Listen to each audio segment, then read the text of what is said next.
A Balaton Fejlesztési Tanács társelnökeként szeretném meghívni Önöket, hogy jöjjenek el és vegyenek részt 2023-ban a Balatonnál megrendezésre kerülő 19. Tavak világkonferenciáján, amelynek címe a tudomány, a kultúra és a kormányzás összekapcsolása a tavak fenntartható használata érdekében. A konferencia célja felhívni a figyelmet, hogy a tavak speciális térségek, speciális fejlesztési igényekkel. A tavak ugyanis nem pusztán víztározók, hanem komplex természeti, társadalmi és gazdasági rendszerek. A konferencia házigazdája 2023-ban a Balaton Fejlesztési Tanács lesz. A tanács feladata, hogy a régió szereplőivel együtt meghatározza a térség fejlesztési irányait, támogassa a fejlesztési programok kidolgozását, valamint a rendelkezésére álló fejlesztési források szétosztásával segítse a turisztikai, gazdasági és vízvédelmi beruházások megvalósítását a térségben. A Balaton Közép-Európa legnagyobb édesvízű tava, hazánk egyik legjelentősebb természeti kincse. A Balaton Magyarország második legnépszerűbb turisztikai célterülete, köszönhetően a sekély, lassan mélyülő strandoknak, a kellemes időjárásnak, a gyönyörű változatos tájnak és a sokszínű kulturális és történelmi értékeknek. A nagy tavakhoz hasonlóan a Balaton is kiemelt jelentőséggel bír. A tavak ugyanis fontos szerepet játszanak az ivóvíz biztosításában, a vízi közlekedés, a mezőgazdaság, az idegenforgalom szempontjából, valamint élőhelyet nyújtanak számos növény- és állatfajnak is. A tavak ugyanakkor nagyon sérülékeny területek. Jelentős mértékben ki vannak téve a környezeti változásoknak, köztük a vízminőséggel és a vízmennyiséggel kapcsolatos problémáknak, valamint a globális éghajlatváltozás hatásainak. Ezek a problémák hosszú távon a tavak pusztulásához és az édesvízkészlet csökkenéséhez vezethetnek. A tavak kezelésében ezért szemléletváltásra van szükség. Elengedhetetlenül fontos, hogy megtaláljuk az egyensúlyt a tavak megőrzésére és a tavak gazdasági és természeti hasznosítására irányuló célkitűzések között. A tavak fenntartható használata érdekében átfogó, integrált megközelítésre van szükség. A konferencia témája a tavakon túli szemlélet, ehhez próbál segítséget nyújtani. A Balaton már másodjára ad majd otthont a rendezvénynek. A harmadik Tavak világkonferenciája 1988-ban Keszthelyen került megrendezésre, amely a tavak pusztulásával kapcsolatos kérdésekkel és problémákkal foglalkozott, mint például az eutrofizáció, savasodás, mérgező anyagok, modellezés, rehabilitációs lehetőségek, valamint az érintettek szerepe a tavak megóvása és védelme során. A következő konferencia 2023-ban kerül megrendezésre, ahol ezeket a témákat szeretnénk majd továbbvinni és kiegészíteni olyan megfelelő és hatékony eszközök bemutatásával, amelyek a tavak ökoszisztéma szolgáltatásainak fenntartásához szükségesek. A tavak és vízgyűjtő területei kezelése nem csupán helyi feladat, hanem fontos szerepet játszik térségi, nemzeti és globális szinten egyaránt. Amennyiben szeretne többet megtudni a tavak aktuális problémájáról, akkor kérem jöjjön el és vegyen részt 2023-ban a Tavak világkonferenciáján.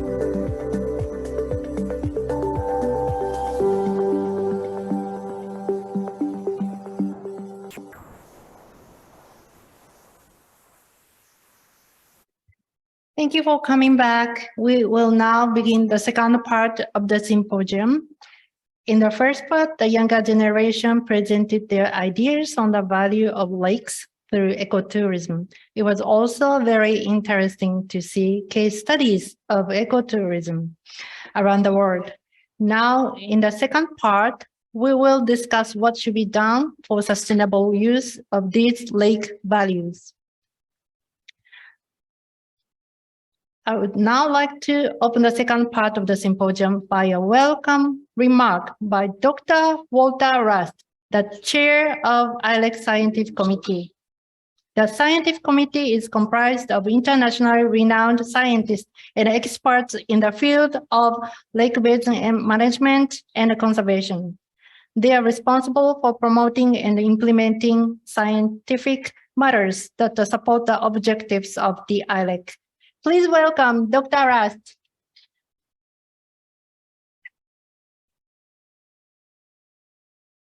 Well, thank you very much. It's a great pleasure to be here. We've just had lunch, so I guess everybody is feeling fat and happy. So we can go ahead and start. I want to begin this afternoon's program, and I want to mention just a couple of quick things since I have not much time to talk about. And one of them is that water is arguably the most important natural resource on our planet, because we don't know any life that can exist without it. And when you look at the Earth from space, like the space shuttle, it's all blue, and it suggests we have a lot of water. But when you stand back and look at the statistics, you find out that literally only 1% of all the water on our planet is liquid fresh water. We have most of the rest of it is tied up in icebergs and snow and so forth. So 1% of liquid fresh water is readily accessible. And of that 1%, 90% exist in lakes and reservoirs and other lentic water systems, which is always an astounding statistic to me.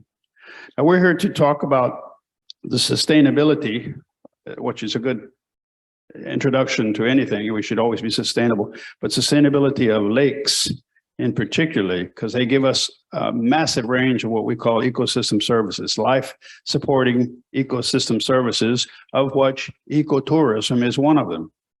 One of the cultural services. I like to tell my classes that nature doesn't need us, but we need nature. So if we don't protect it, we're going to basically ultimately change our style of life, even destroy it in some ways. Now we're going to go ahead this afternoon, and there are a couple of presentations that are going to talk about sustainability.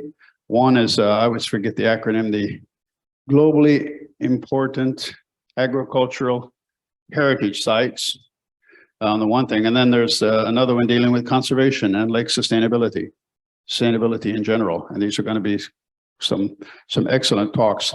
After that, we're going to have a panel discussion. And it's basically the theme of the conference, the sustainability of lakes into the future.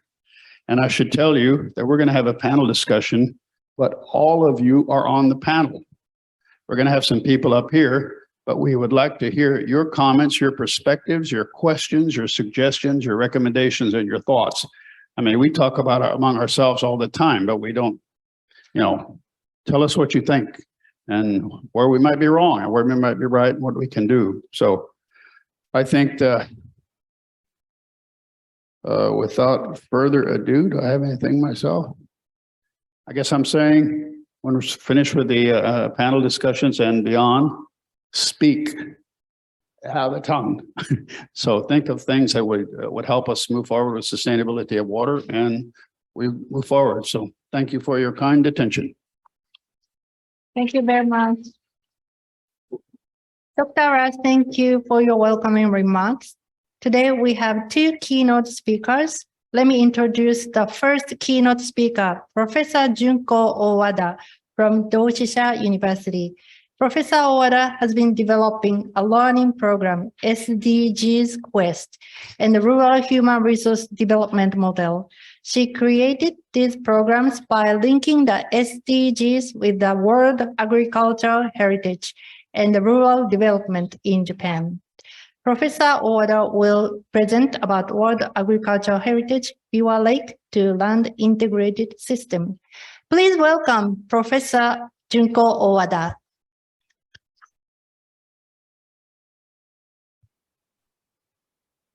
はい、皆さん、こんにちは。大和田純子でございます。本日はそちらにお伺いできずにですね、東京の方からお話をさせていただいておりますが、どうぞよろしくお願いいたします。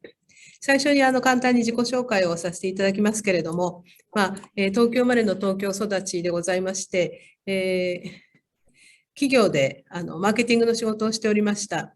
例えばイオングループにボディショップというイギリスの化粧品会社がございましたが、そちらのですねコミュニケーションマネージャーとして、動物実験反対であるとか、フェアトレードであるとか、絶滅の危機に瀕する動物たちに関する、ソーシャルキャンペーンなどもしていたこともございます。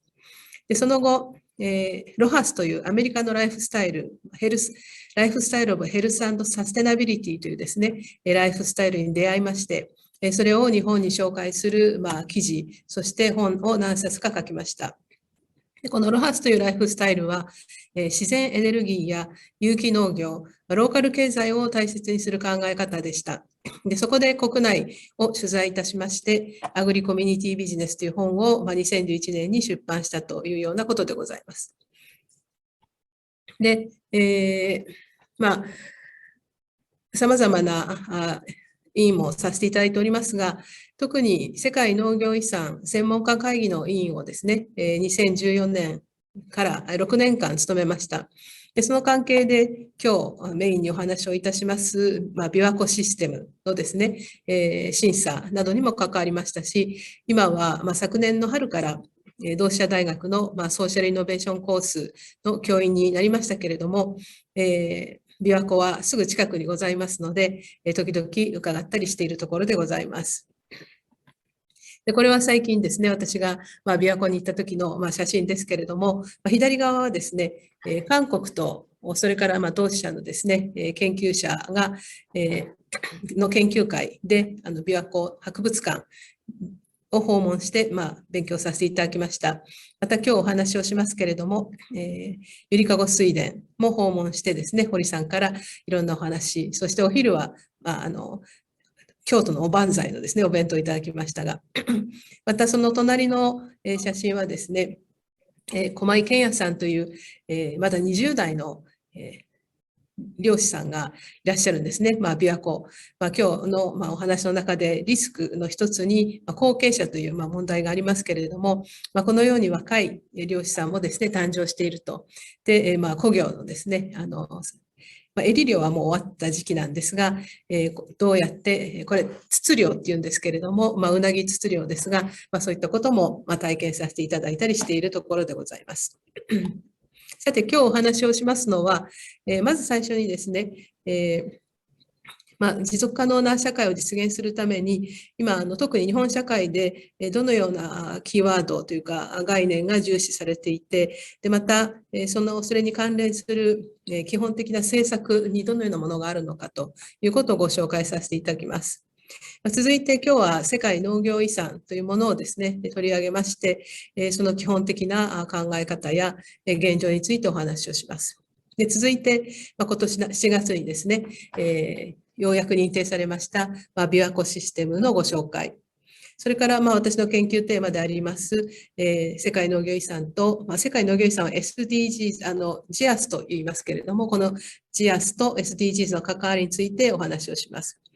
そして、最後にですね、今日のメインテーマが未来につなぐ湖沼の価値、湖の価値を未来にということなんですけれども、それの可能性の一つとして、今日午前中にも、熱心にですね、皆さんプレゼンテーションしたと伺っておりますが、このツーリズムというですね、観点からですね、その価値を国内外に広めていくことができるのではないかというようなお話を、させていただきます。最初にですね、こちら、ご存知でしょうか。SDGs ウェディングケーキと言います。で、これは17の目標をですね、3つの層に分けたもので、ストックホルム大学のレジリエンスセンターで発案された図です。で、日本の国内では、さまざまな省庁、特に農林水産省がですね、この図を政策の紹介するパンフレットなどにも印刷をしておりますので、かなりの人が知るところに今なっているところでございます。で、この図の考え方は、この一番下のこの自然資本、水、そして気候、海の豊かさ、陸の豊かさ、海の豊かさにはもちろん、湖沼の豊かさも入るわけですけれども、そういったものがベースになりまして、その上に社会資本、そして経済というですね、こういう成り立ちになっているので、一番下がですね、大きくならないと、上も大きくならないと、こういう関係にあるということが言われております。また、このプラネタリーバウンダリー、これもストックホルムレジリエンスセンターで考案されたものですけれども、これも同じようにですね、国内のパンフレット、政策のパンフレットに最近は印刷をされてですね、広く知られるところになっているものです。で、こちらは9つの環境要領が示されているものですけれども、特にこの赤い部分ですね、化学物質汚染、そして生態系機能の消失、それから窒素、リンと、この部分がですね、特にリスクが高まっていますと。できればこの緑色の丸の中でですね、収まらなければいけないわけですけれども、こういったことがですね、認識され始めているところです。それから3番目がですね、このサーキュラーエコノミーでございます。でサーキュラーエコノミーは今までのこの線形経済、リニアエコノミーから、循環経済に変わっていかなければならないということが言われておりまして、企業もですね、こういったことにですね、舵を切り始めているというような日本の状況がございます。それからこの関連するですね、政策として、今日ぜひご紹介したいのが、農林水産省が提唱しました緑の食料システム戦略という、政策です。で、今年これに関する法律もできたところでございます。で特にですね、この赤線を引いたところですけれども、まずは農林業に関するですね、CO2 を2050年までにゼロにするということが挙げられておりますが、もう一つですね、大変注目されていますのが、この2番目のこの赤い線のところですね。日本はまだまだ有機農業の割合が低いんですけれども、これをですね、2050年までに、25%、農地の 25% を有機農業に変えていきましょうということです。これはEU やアメリカの動きにですね、習いまして、日本もそちらに舵を切ろうということになったところでございます。それから、これは環境省で、環境白書というものが毎年出されています。でこれは最新版でございますけれども、この環境白書何を言っているかというと、グリーン社会の実現に向けて、私たちの地域とライフスタイルを変えていきましょうと。すなわち、このグリーン社会、サステナブルな社会の実現には、私たちの暮らしや、地域というものがですね、起点になっているということを言っています。そして特に2030年までをですね、勝負の10年としてですね、国内外で脱炭素ドミノを起こしていくために行動していきましょうと。で、先ほど申し上げた脱炭素、資源循環、自然共生というですね、この3つの柱でグリーン社会の実現を目指していこうということが言われております。またこれは同じく環境省でございますけれども、地域循環共生圏という考え方もですね、現在主流の考え方として各地域で実践されようとしているところでございます。そしてもう一つ最後にですね、ご紹介したい政策が、これは内閣府なんですけれども、SDGs 未来都市という政策です。でこれは2018年から開始されたもので、国内の現在はですね、154の自治体で、この計画が認定されているところです。毎年30ほどの自治体が選定されているわけですが、さらに県の単位としてもですね、認定されておりまして、滋賀県は2019年に認定されているところでございます。現在、日本では、この SDGs に関する認知度がですね、毎年朝日新聞で調査が行われておりますけれども、7割を超えるというような状況になっておりまして、私も大学で教員をしていますが、特に学生はこの SDGs に大変高い関心を持っておりますし、授業の中でも高校時代からですね、さまざまな探究学習として取り組んでいるという状況にございます。続いて、世界農業遺産のことをご紹介したいと思いますが、こちらは2002年にですね、FAO が開始した、国連食糧農業機関が開始したプロジェクトです。で当初は主に途上国の地域固有の伝統的な農林漁業システムを認証する制度として始まりましたが、その後、日本ではですね、今13地域が認定されているんですけれども、世界に広がっているところです。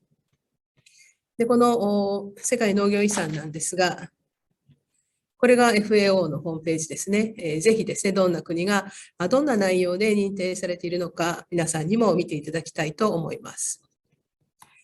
で現在ですね、22カ国、67地域が認定されているところです。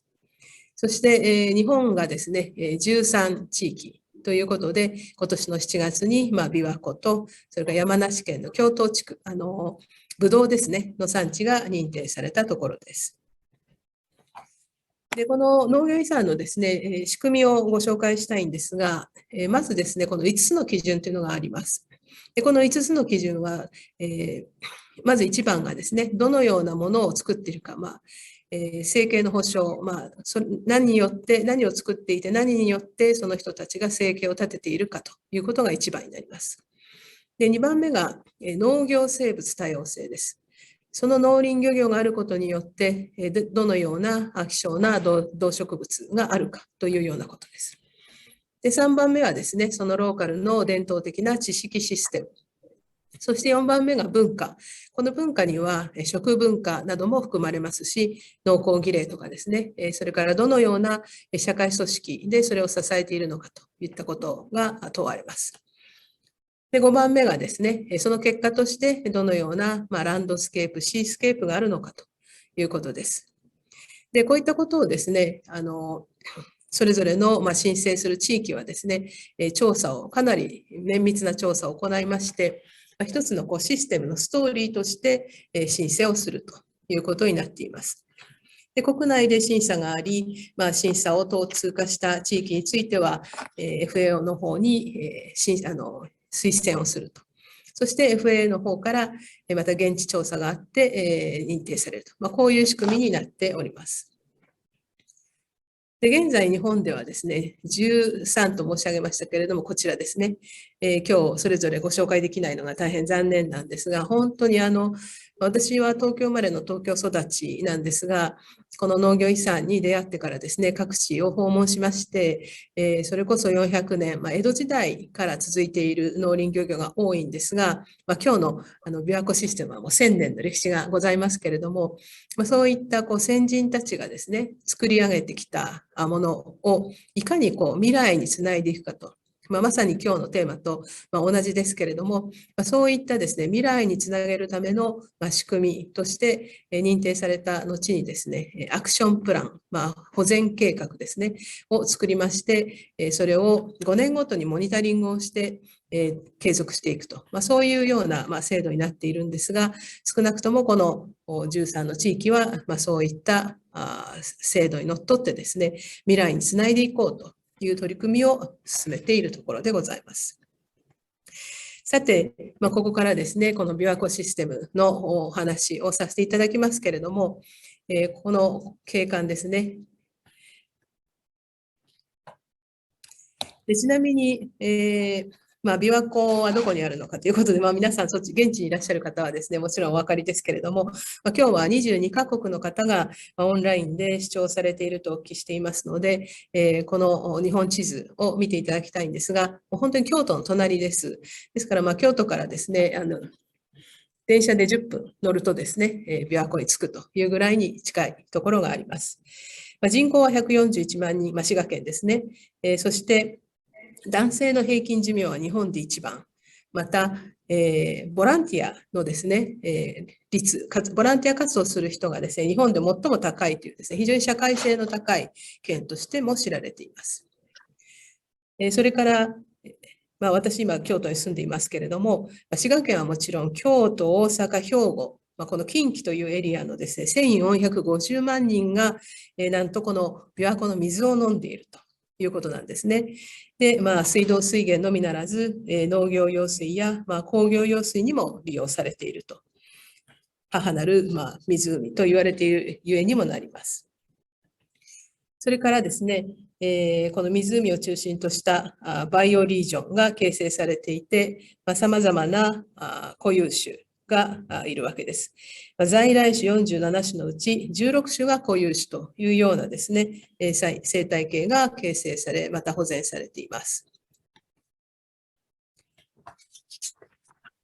このようにですね、自然と共生しながら1000年以上にわたって受け継がれているこのシステムなんですね。自然と共生するシステムということが特徴になります。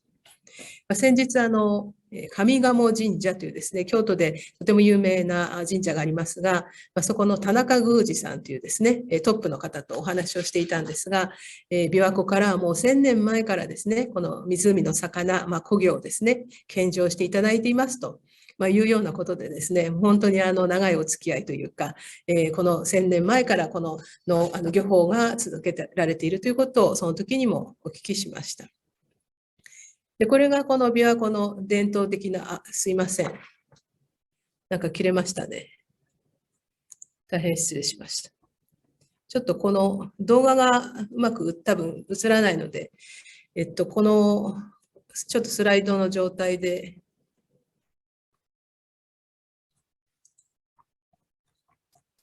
はい、こちらですね。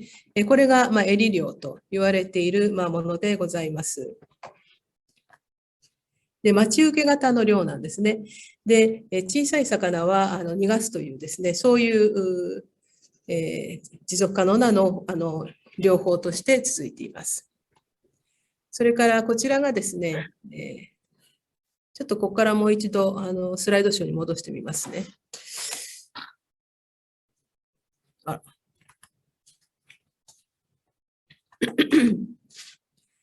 はい、こちらがですね、魚のゆりかご水田ということで、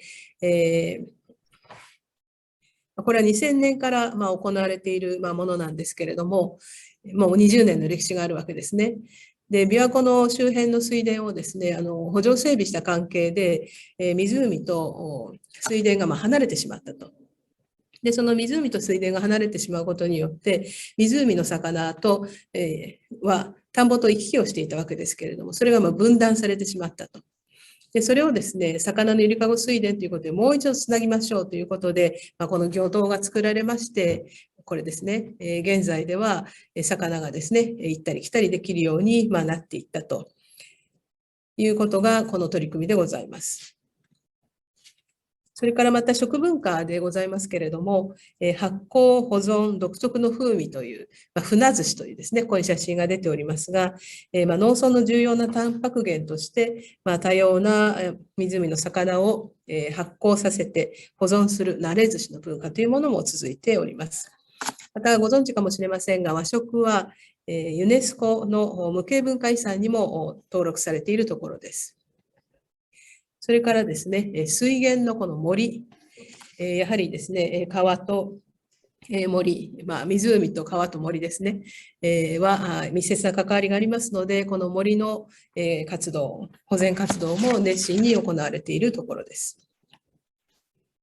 このようにですね、生物多様性も保全されているというところでございますけれども、はい、そしてこのようなランドスケープがあって、これがまとめになりますが、この古魚によるですね、生計の保障、なりわいになっている。それから、さまざまな生物多様性が保全されている。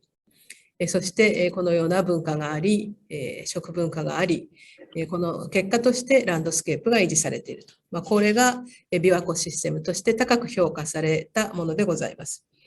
で、私もこの取り組みをですね、事業等でもお話をしているわけでもありますけれども、ぜひですね、まずは国内、そして世界の方々に知っていただきたいなと思っているところです。で、これが全体像になりますね。はい。で、まさに、ところがですね、ここに3つほど脅威がございます。いいことばかりではないということでですね、少しお話をしておきたいんですけれども、まず一つは環境のリスクですね。で、様々な水質の悪化であるとか、それから温暖化ですね、そういったものがございますので、こちらにも取り組んでいかなければいけない。それから2つ目の脅威としては、担い手の減少です。若い漁師さん、最初に紹介しましたけれども、まだまだですね、多くはありません。これをどうやって、漁業だけでは無理でしょうから、何かと掛け合わせてということになると思いますけれども、新しいタイプの後継者の育成が重要になってきます。3番目にはですね、この和食文化の衰退ということが脅威として挙げられます。で、これは米離れともでも言えるんですけれども、日本の米文化、食文化というものをですね、どうやって継承していけばいいのかと。学校給食にですね、古魚のお料理とかお米を出すというのももちろんでしょうし、全国の問題でもあるんですけれども、この食育を通じて和食をいかに継承していくかということがですね、リスクであり、課題の一つになっています。で、琵琶湖の場合はですね、滋賀県は、かねてより、この世界故障会議の第1回を開いたことからしてもですね、絶えず世界への視点ということがですね、を大事にされて、研究と実践を重ねてこられたわけですけれども、この琵琶湖システムをですね、SDGs にも貢献しながら、海外にも貢献していくということで、技術者の受け入れとか研究、国際会議の開催などをですね、さらに続けていっていただきたいなと思っているところでございます。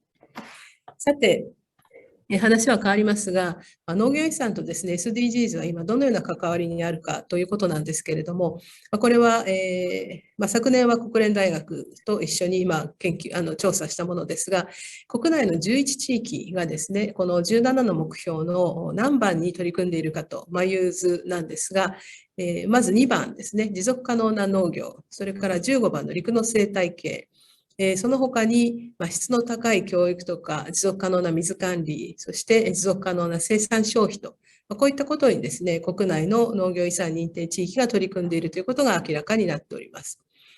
で、特にこの質の高い教育というのは、地元の子どもたちに、農業遺産の学習をしていただくというようなことに力を入れている地域が多くなっております。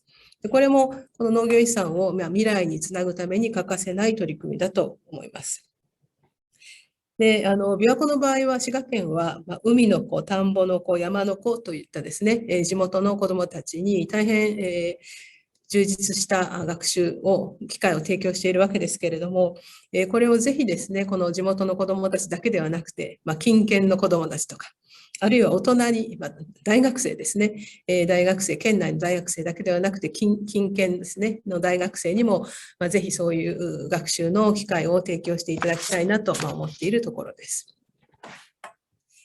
で、また、琵琶湖はですね、滋賀県はなんですけれども、この SDGs オリジナルのマーク、MDGs、マザーレイクゴールズというですね、こういうマークにオリジナルに作られまして、今、普及啓発に努めているとも聞いています。こういった大変先進的な取り組みをしていますので、ぜひ皆様にも一度ですね、琵琶湖に来ていただきたいと思っているところです。で、じゃあ、ここから世界のですね、皆様の地域でどんな取り組みができるかという観点からですね、少しお話をしたいと思います。で、これは先ほど申し上げた農業遺産の5つの基準なんですが、この5つの基準というのは、別に農業遺産に申請しない地域でもですね、自分の地域の価値をもう一度見つめ直すための視点として大変有効だと考えます。で、この5つの視点で自分たちの湖を取り巻くですね、環境はどうなっているのかと。湖にどんな魚がいるのかとかですね、どんな生き物がいるのかなどをですね、調査をしまして、それを一つのストーリーですね、を作ると。で、それに基づいた学習プログラムやツーリズムを構築していってはどうでしょうかというのが、私からの提案になります。で、今日2つのケースをお話ししたいんですが、これは国内のですね、必ずしも湖ではない地域にはなりますが、世界農業遺産に認定されている2つの地域をご紹介します。1つ目はですね、高千穂郷椎葉山という宮崎県の山間地になります。本当にこういう急峻なですね、山の上に棚田があるようなところでございます。で、数年前にですね、この5つの町と村からなるエリアなんですが、そこに外国の方たちをお招きしてですね、2泊3日のツアーをやったことがあります。で、こういった山村の暮らしをですね、知ってもらおうということです。で、まず五ヶ瀬町というですね、町では、有機栽培のこの釜入り茶というのが特徴がございますので、これをですね、テイスティングをしていただいたりですね、実際ちょっと茶葉の釜入りの体験はしませんでしたけれども、あとその、緑茶のですね、生産者のお話を聞いたりと、そんなことをしました。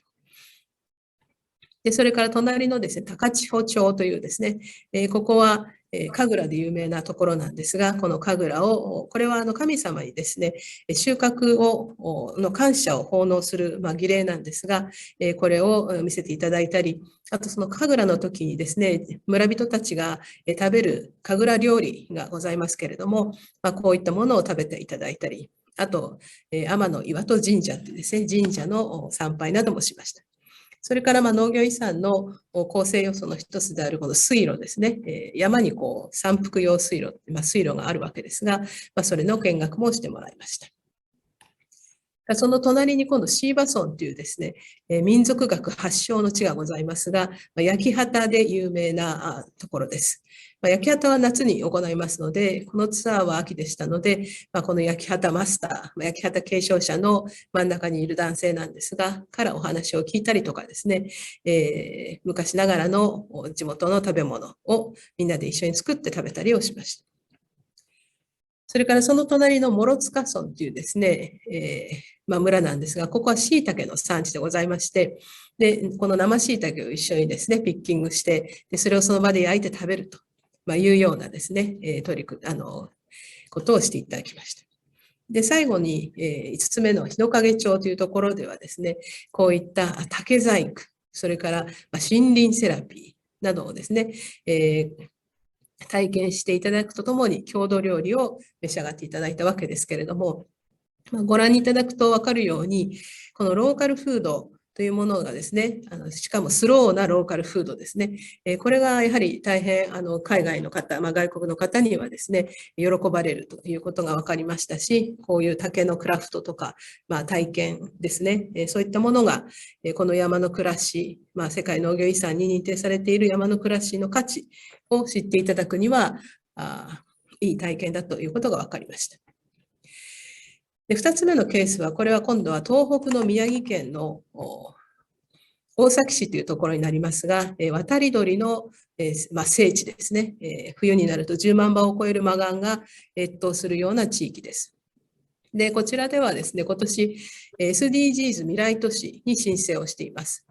で、この日本の SDGs 未来都市の特徴は、この経済面、社会面、環境面を統合的に取り組むと。で、それをつなぐ統合的な取り組みをしましょうということで、認定されるわけですが、キーワードとしてはですね、この地域は、農業遺産はもちろんなんですが、ネイチャーポジティブ。30 by 30とかですね、あとカーボンニュートラルにオーガニックというようなですね、キーワードで取り組みを始めたところだと聞いています。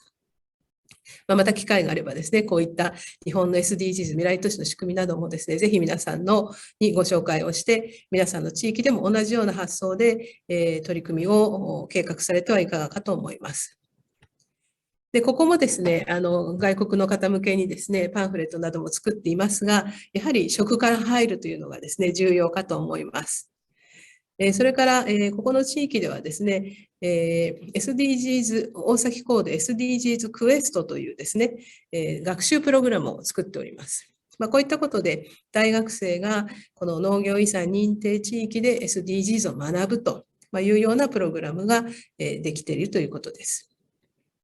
で、まとめになりますけれども、先ほどもお話ししたようなですね、この、アグリヘリテージ SDGs フレームワークというような名前をつけておりますが、ぜひ皆様の地域でもこの5つの基準からもう一度地域の価値を洗い出す。そして SDGs の観点ともつなげて、その地域の価値をですね、顕在化させるということ。で、それを体験する学習プログラムやツアーの形を構築されてはいかがでしょうかと。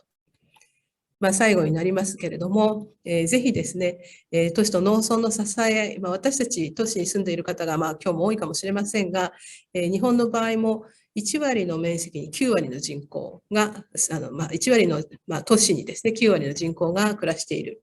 逆に言いますと、9割の農産漁村には1割の人で支えられていると。いうことになるわけです。しかしながら私たち都市の人間の生活は農産業村に支えられているので、ぜひですね、お互い支え合うということを考えてはどうかと、いうことになります。そして最後にですね、メッセージになりますけれども、世界規模で考えてローカルで行動する。そしてさらにですね、この、ILEC の皆様、ぜひその皆様の地域での成功した方法、そういったものをですね、地域間、そして世界で共有していきたい。で、このような様々な課題に直面している今私たちですけれども、一人一人の暮らしやローカルからですね、新しいサステナブルな社会を作っていく。そして、この湖の価値をですね、次の世代に引き継いでいきたいということで、私からの基調講演を終わらせていただきます。今日は貴重な機会をいただきどうもありがとうございました。Thank you very much, Professor Owada. Now we'd like to receive a question from the audience. じゃあ、お願いします。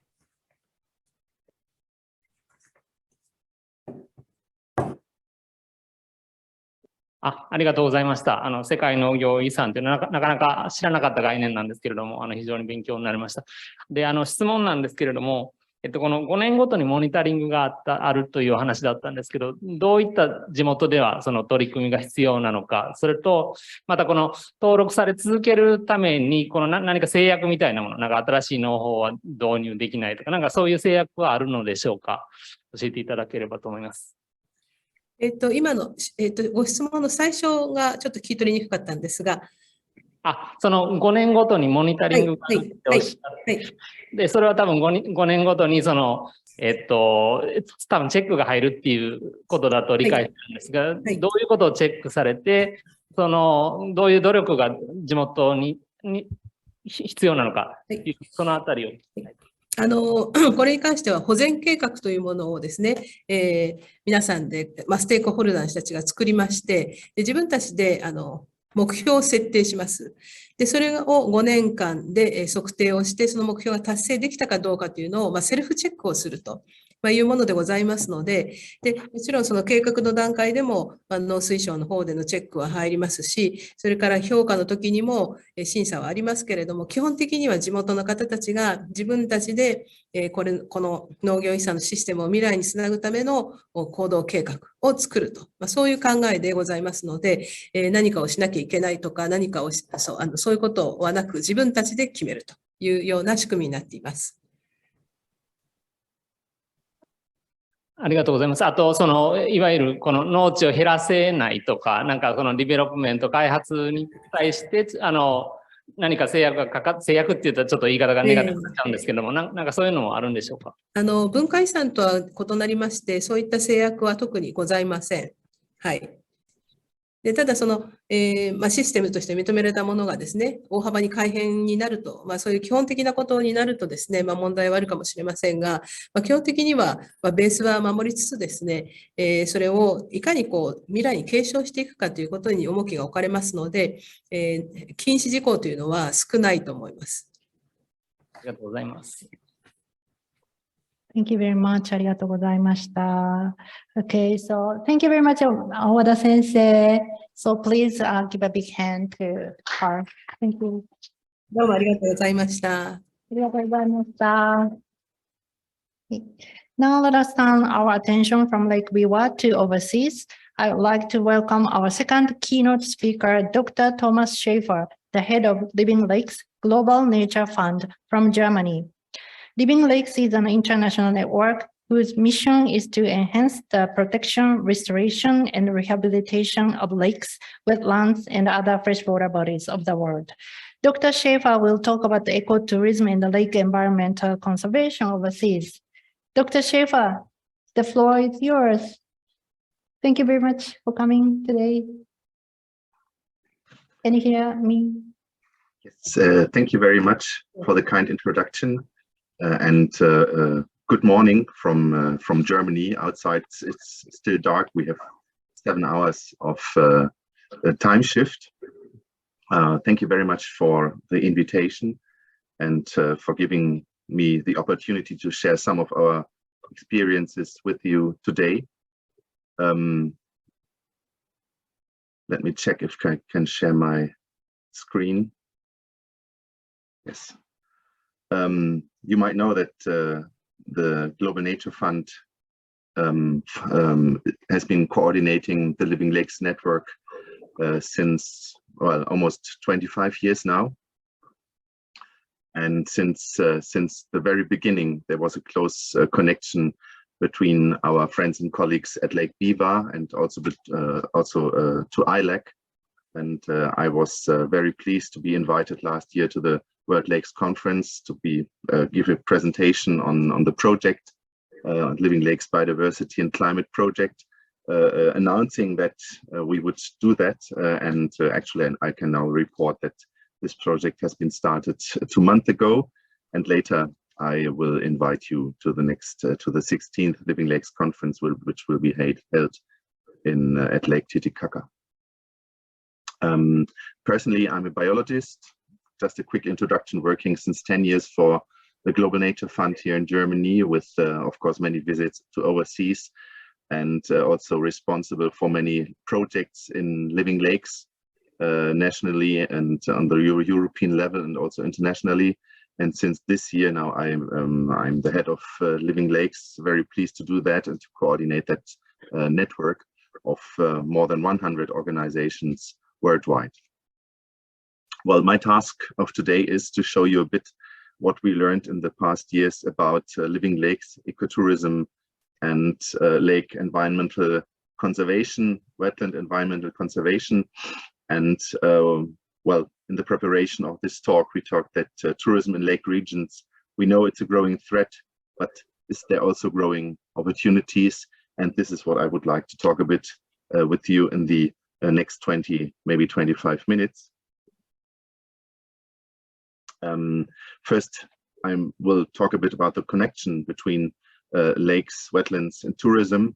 Then show you some examples about how tourism can support wetland conservation, and then introduce to you some tools and methods we gathered and partly also developed in the past years, well, to support our Living Lakes partners and also, of course, beyond, to improve the severe impacts tourism has on lakes and wetlands.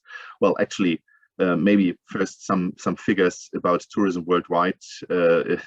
This graph speaks for itself. You see that tourism in Europe is still increasing. The Americas also increasing, and you see the huge potential of Asia and the Pacific. You will also know that with the pandemic, those figures dropped a bit, but I think we are back on track, if we can say that, and tourism is increasing again. So this is the situation we have faced, and wherever I go, in Europe, in Germany, in Europe, and also worldwide, people expect tourism to really save their lives, to help to increase the economic growth, to help to make livelihoods better. And I always ask myself, is this really the best solution, or shouldn't we try to find other solutions?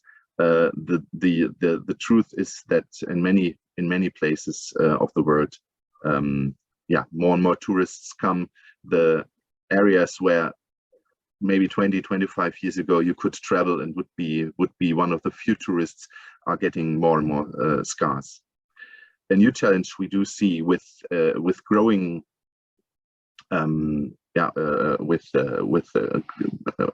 improvement in economy, also in developing countries, is the development of domestic tourism. This is a graph from domestic tourists in China. You see that the number of international tourists is quite stable, so that there's not much change. It's the yellow line, and in the blue line you see that there's a lot of domestic tourism, in this case within China, but we do see the same in, like, for example, Mongolia and some African countries, and also in Central American countries. Yeah, this is an example from Mongolia, actually one of our living lakes, and you do see the figures really used to be like 5,000 people coming every year. In 2019, it was 150,000, and the projection is to go to 300,000. And the threat we do have here is that there's actually no infrastructure to really cope with those quantities of people who stay maybe 10 to 14 days and pass their holidays. And it's very much domestic tourists, in this case, the yellow line. And the people at Lake Hovskol are really struggling with this amount of people. And we are having a project here to work on the waste management, at least, so on the solid waste management, to implement at least some measures to cope with that. Yeah, tourism, also this is important to understand, is not necessarily providing beautiful holidays to people. It's about money. You see this here.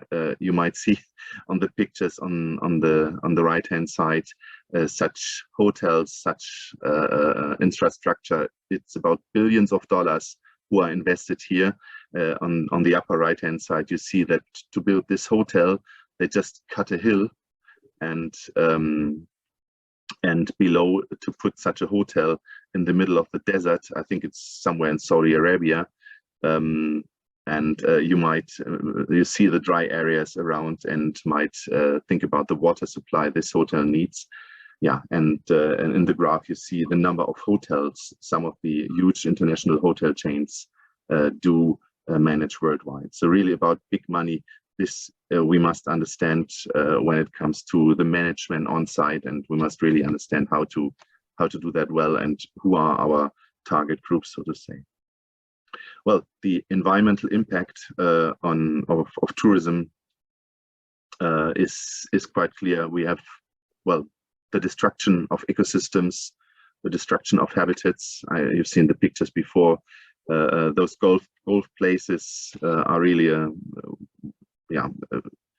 eating up landscape, if you call it like this. We have fragmentation of natural areas and biological corridors through roads, new settlements, and so on. We have huge impacts on fauna and flora by many means. And actually, of course, tourism is also accelerating climate change with the huge amount of greenhouse gas emissions which are produced here.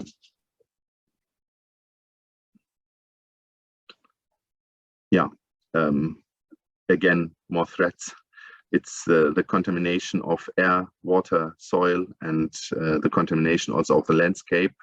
You see here on the upper right-hand side, you see the consequences of bad waste management. This is a picture from Dominican Republic, where the waste from hotels and also settlements is just thrown into the landscape.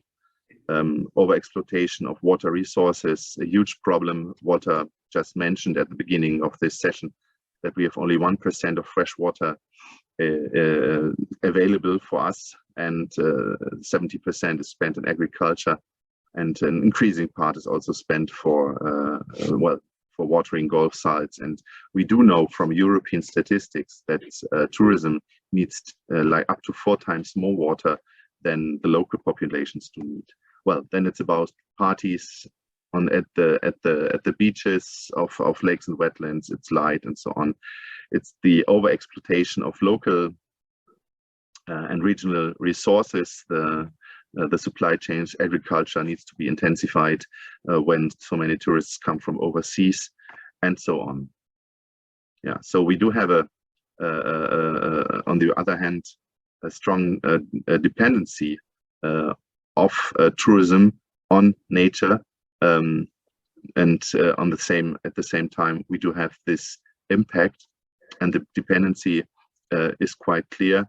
It's the beauty of the landscape. It's in this case I just took a picture of beaches. Is the food. You see here it's all natural food. It's all made from biodiversity, in this case agrobiodiversity. It's what your construction material, in this case it's wood, of course, water, and also the landscape around around the touristic facilities. I took here a picture of mangroves. So there's a strong dependency, and what we do see in many sites where we are active with Living Lakes partners and beyond, we do see that when those natural resources are overexploited, like beaches, for example, just go in many places in the Caribbean, then it's getting more and more difficult also for the tourism to maintain the growth what they expected to help in the development, economic development of those countries. Yeah, this is just a picture, again, a statistic from China I took from the internet, honestly, where you can see how closely related touristic activities are to water pollution, in this case in the West Lakes Basin in China, but this is not it's just one example of many. You can take many others, and you see here the number of tourists and touristic income, and then the yellow lines show the close correlation between the number of tourists and the production of waste. And the gray and the blue line shows the close correlation between the touristic income and the comprehensive pollution index. Oh, coming to tourism, people talk about ecotourism, about sustainable tourism. In Germany, or Europe, there's another term which is called responsible travel. So what actually are we talking about when it comes to those terms? So some definitions, well, looking to Wikipedia, which is the easiest way in this case, is that tourism is the commercial organization and operation of holidays and visits to places of interest. So it's about commercial, as we said before. Ecotourism is a niche of tourism in natural areas. So it's not necessarily about something good to nature. It's just that people visit natural places. And then we have the term sustainable tourism. And this does not refer to a specific type of tourism. Rather, it's an aspiration for the impacts of all forms of tourism, which we discussed earlier, to be sustainable for generations to come. So to do tourism in a way that will not harm natural resources, and keep those natural resources for our children and beyond. Yeah, responsible travel, just to make this complete, is a term referring rather to the behavior of the individual travelers. So when I go somewhere, how do I behave in those areas, and do I have the mindset of being responsible? Do I care for what I might cause when I'm traveling there? And the idea is to make a kind of a rather positive impact to the destination than a negative impact. Yeah, some very typical examples of ecotourism. It's safaris, so taking pictures like this from upper right-hand side. You see a picture from our colleagues in South Africa, safaris and wetlands. People know more those safaris with zebras, elephants, and lions, but this is a safari for hippos. Any kind of outdoor activities like canoeing, like bird watching. And what we do see worldwide is, and then this is also why ecotourism is really fostered by many governments, that this can improve really the situation of lakes and wetlands, of protected areas in general, through the new and the growing economic opportunities for the local people. And also, when you do it sustainably and in a good way, you can also reduce the environmental impact. You might know that to enter some national parks in Africa, you would need to pay like 50 or maybe 100 or maybe even more dollars a day just to be there. And of course, this money is being used to pay rangers to improve the situation in the parks in general. Ecotourism can also be a tool, and this is a bit the other perspective, to really valorize ecosystem services and generate income to manage and protect these ecosystems. This means that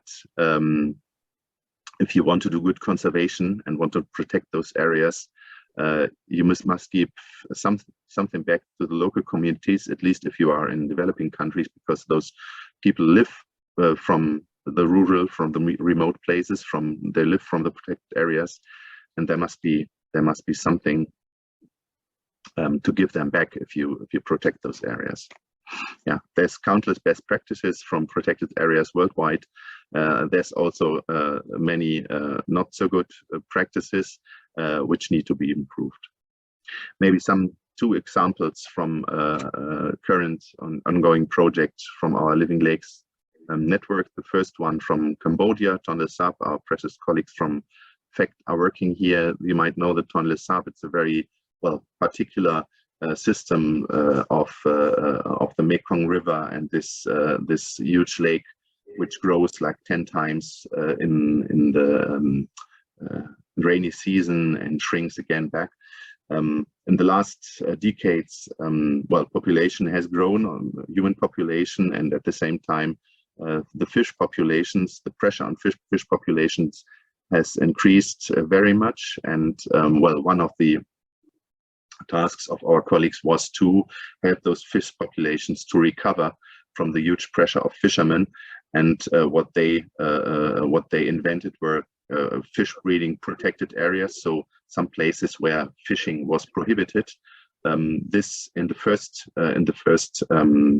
years decreased the fishing yield of the fishermen. So what they invented were such floating markets and ecotourism activities in general to cope with the decrease of income in fishing, and instead allow some increase, some income in ecotourism. And again, here what they report is that it's the local people, so people from Phnom Penh, who use those facilities, not that much international tourists. Very similar example from the Dominican Republic, where there's a national park with a huge mangrove area, which is still being cut down by the local populations and also threatened by unsustainable fishery.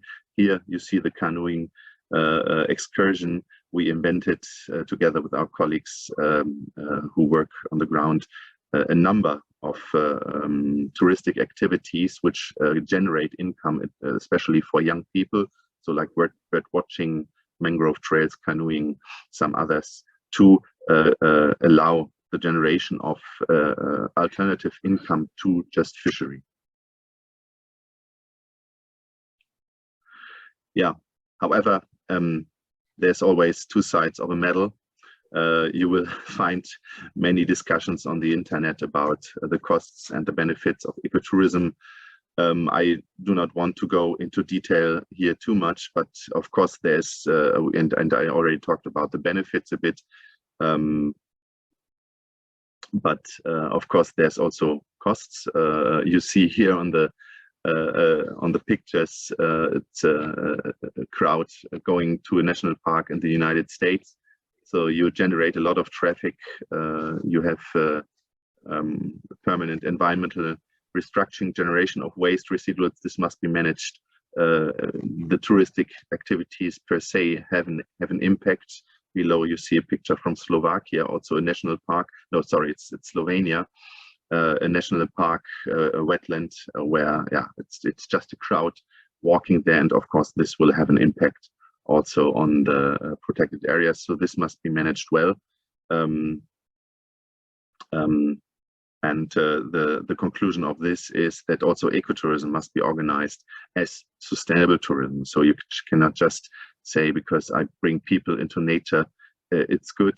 You must really watch and understand well what can be the impact and how can I manage this impact on nature, on protected areas, on lakes and on wetlands.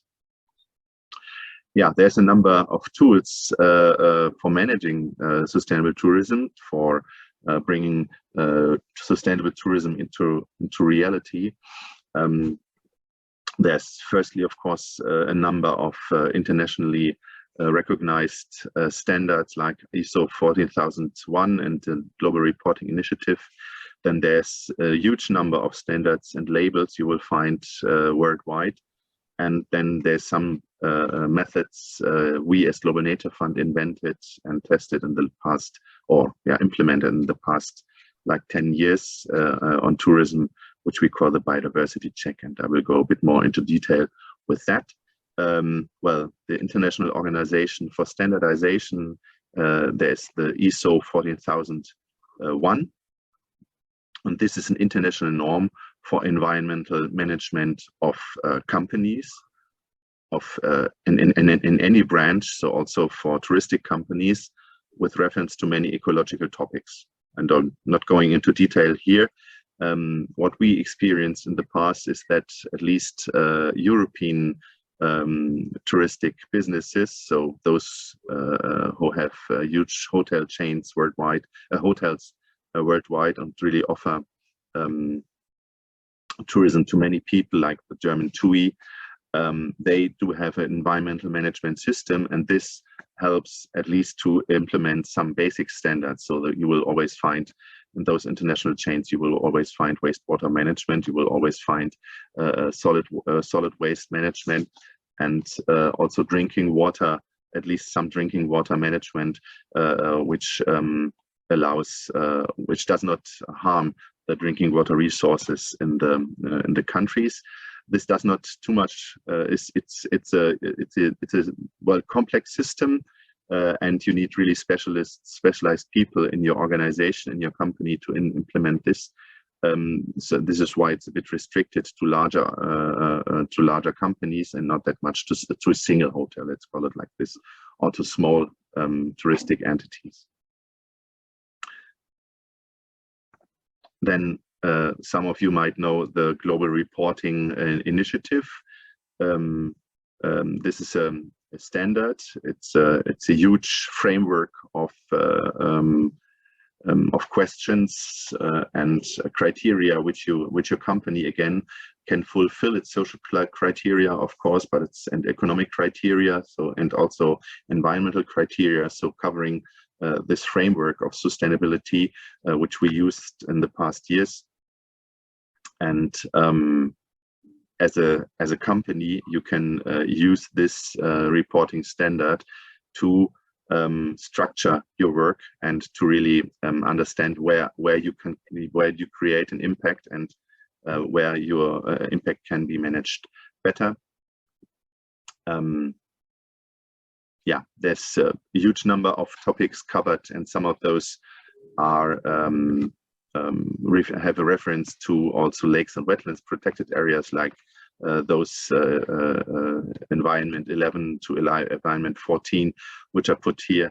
And just taking the last one, it's the number of IUCN red list species and national red list species with habitats in areas affected by operations of the given company by level of extinction risk. So this is just one example where a company who reports up to the standard needs to give information about. You will report this to the Global Reporting Initiative. I think it's every second year or so, and it's and again, for huge companies, it's been a very good approach to manage also the impact on biodiversity. And if it's a touristic company worldwide, operating worldwide, again, this is a very good tool. There's a huge number of standards and labels. TUSER is something in Germany. The Rainforest Alliance is based also in Europe. The TUI has an own standard. It's eco-camping. It's the Green Globe, sustainable tourism. You will find those information about this on the Destinet EU website. So there's a collection of all those criteria and labels. And what do they do? Well, actually, you can call those entities, and usually they will send an expert, a person who will help the hotel or the touristic business, your touristic business, to get into the management to become a sustainable business. these are just some European and Eco Award Namibia. So there's really many, and I think also worldwide there will be many more. As I said, you will find a collection of those here on that website, Destinet EU. Yeah, it's a private driven website from an organization here in Europe, from Ecotrans, and I made a circle here where you can find all the certifications. The certification quick finder. Anyway, I recommend to use this website because it's just interesting, and a lot of information about sustainable tourism has been gathered here. Yeah, one example of this certification schemes, this works very well in Central America, where we gathered some experience in the past 10 years, is a certification for sustainable tourism. And yeah, there's you can, this is important to say, as a tourist, if you travel somewhere, you can use this directory to find hotels who have been certified after this certification, and numbers or hits on those websites show that people still increasing numbers of people look at those places. Individual travelers want to find sustainable tourism offers, and this also is a very much increasing market, which from my point of view gives some hope if we talk about tourism worldwide and the huge impact it has on lakes and wetlands. Yeah, and finally, just to be complete, what we invented like 10, 12 years ago is the biodiversity check tourism. This is not a label or a standard, it's an instrument, is a way to help companies, to accompany companies, touristic companies, to get into the biodiversity management, and rather a catalog of questions to enter this structured dialogue. And yeah, in the meanwhile, we have a number of tools, so touristic entities can do a self-check. There's a basic check and the complete check. For the complete check, you would need again an expert to implement that. And the result of this biodiversity check is a biodiversity action plan, so a number of activities, a number of measures the hotel or touristic enterprise would take to improve the impact on biodiversity. Yeah. Conclusions. We're coming to the end of my intervention. What we saw, tourism has a huge impact on the environment, even in the most remote places. In the meanwhile, this was not that much true like 20, 25 years ago. What we also can state is that sustainable ecotourism and can really support the management of protected areas like lakes and wetlands. And I would like to extend this phrase that sustainable tourism, so a tourism, not necessarily ecotourism, tourism which is done really sustainably, can also, due to the growing income of the local communities, help to take pressure really from protected areas like lakes and wetlands. And again, there's a huge number of tools and best practices to make tourism in general and also ecotourism more sustainable. And I would recommend to yeah, just do it, taking this phrase from a well-known sports producer. Yeah, and I would finish my my speak with an invitation. We are currently organizing the 16th International Living Lakes Conference, which will be held in person at Lake Titicaca, so in the highlands of Peru. Looking very much forward to that. It's an online and on-site conference, so if you cannot travel, which will apply to most people, you can watch that. And if you see the Living Lakes titicaca.org website, you will find information on how to attend also online. Yeah, and my contact details if you want to send me an email and are interested in whatever in whatever I can help you, then of course I will be happy to answer you. Thank you very much.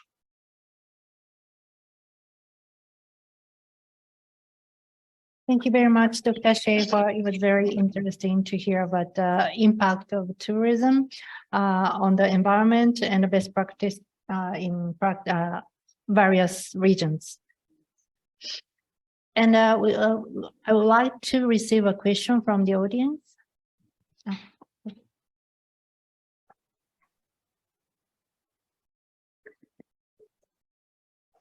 Thank you so much for your presentation, Dr. Sheffield.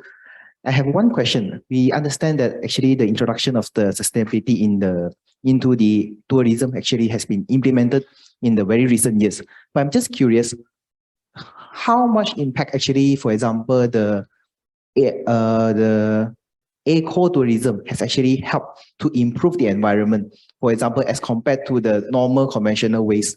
Because you have mentioned that there are so many certifications allowed the tourism centers or the tourism companies to train their guidance to become more sustainable or to provide more eco-friendly tours to the tourists. So I'm just curious, do you think that is it really making a very significant impact compared to the conventional as to now?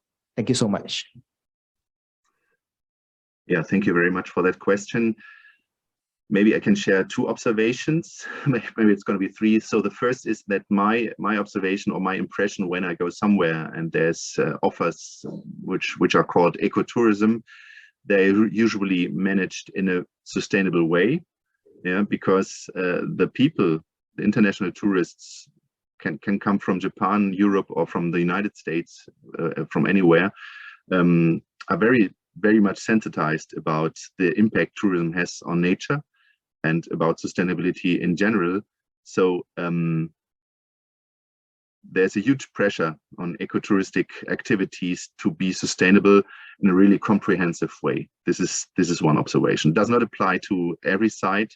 Yeah, in some places where I go, where those offers are very young, they are still improving with this aspect of becoming more sustainable.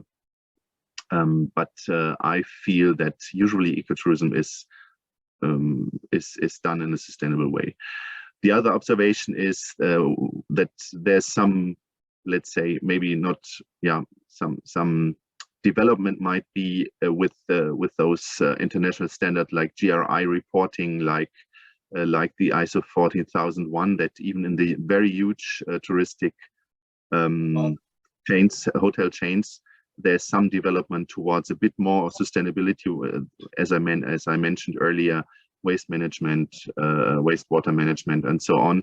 Of course, this does not lead necessarily to a sustainable tourism, but at least to a decrease of the overall impact. And this does not go back necessarily to a better understanding or sensitization, but those international financial driven entities like the huge hotel chains I presented on one of the slides, they must follow international the international standards of financing and so on, and their investors ask also for sustainability standards. I don't know if this answered your question.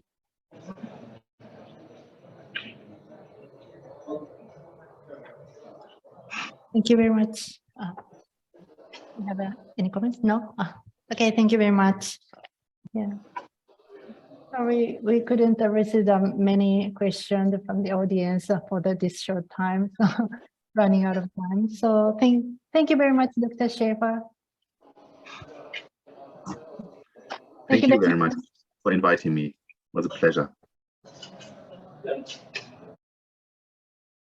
Thank you for waiting, ladies and gentlemen. Now let us begin the panel discussion.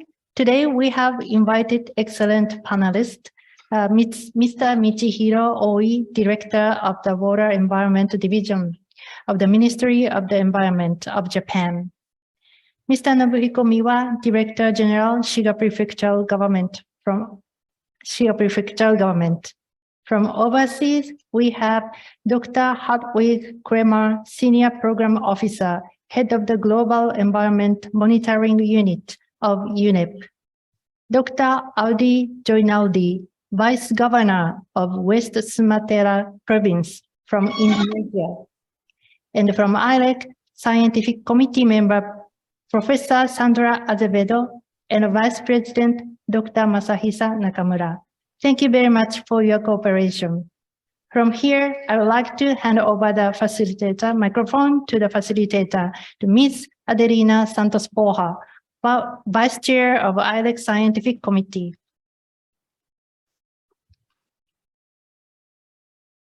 Okay, so we have 4 speakers who will be sharing like in different perspectives. And for the first speaker, may I invite Dr. Hartwig Kremer, Senior Program Officer of the Global Environment Monitoring Unit of the United Nations Environment Program. Dr. Hartwig will present with the perspective of capacity building for the sustainable use of lakes. And this has something to do with the cultural services as well of lakes all over the world. So Dr. Hartwig, please. Thank you very much indeed. I hope you can hear me. Can you just confirm you hear me well? Can you hear me? Can you hear me? Yes, we can hear you. Thank you. Thank you very much indeed. That was important to ask. So let me just start the presentation and share my screen with you so that I can say a few words about that. There we go. I hope it will work. Normally it should work. Yep. So what I would like to say first of all is a big thanks for the invitation and letting us give you some perspective on the aspects of capacity development in the water context. It will be on lakes, it will not just be on lakes, it is more also about concepts.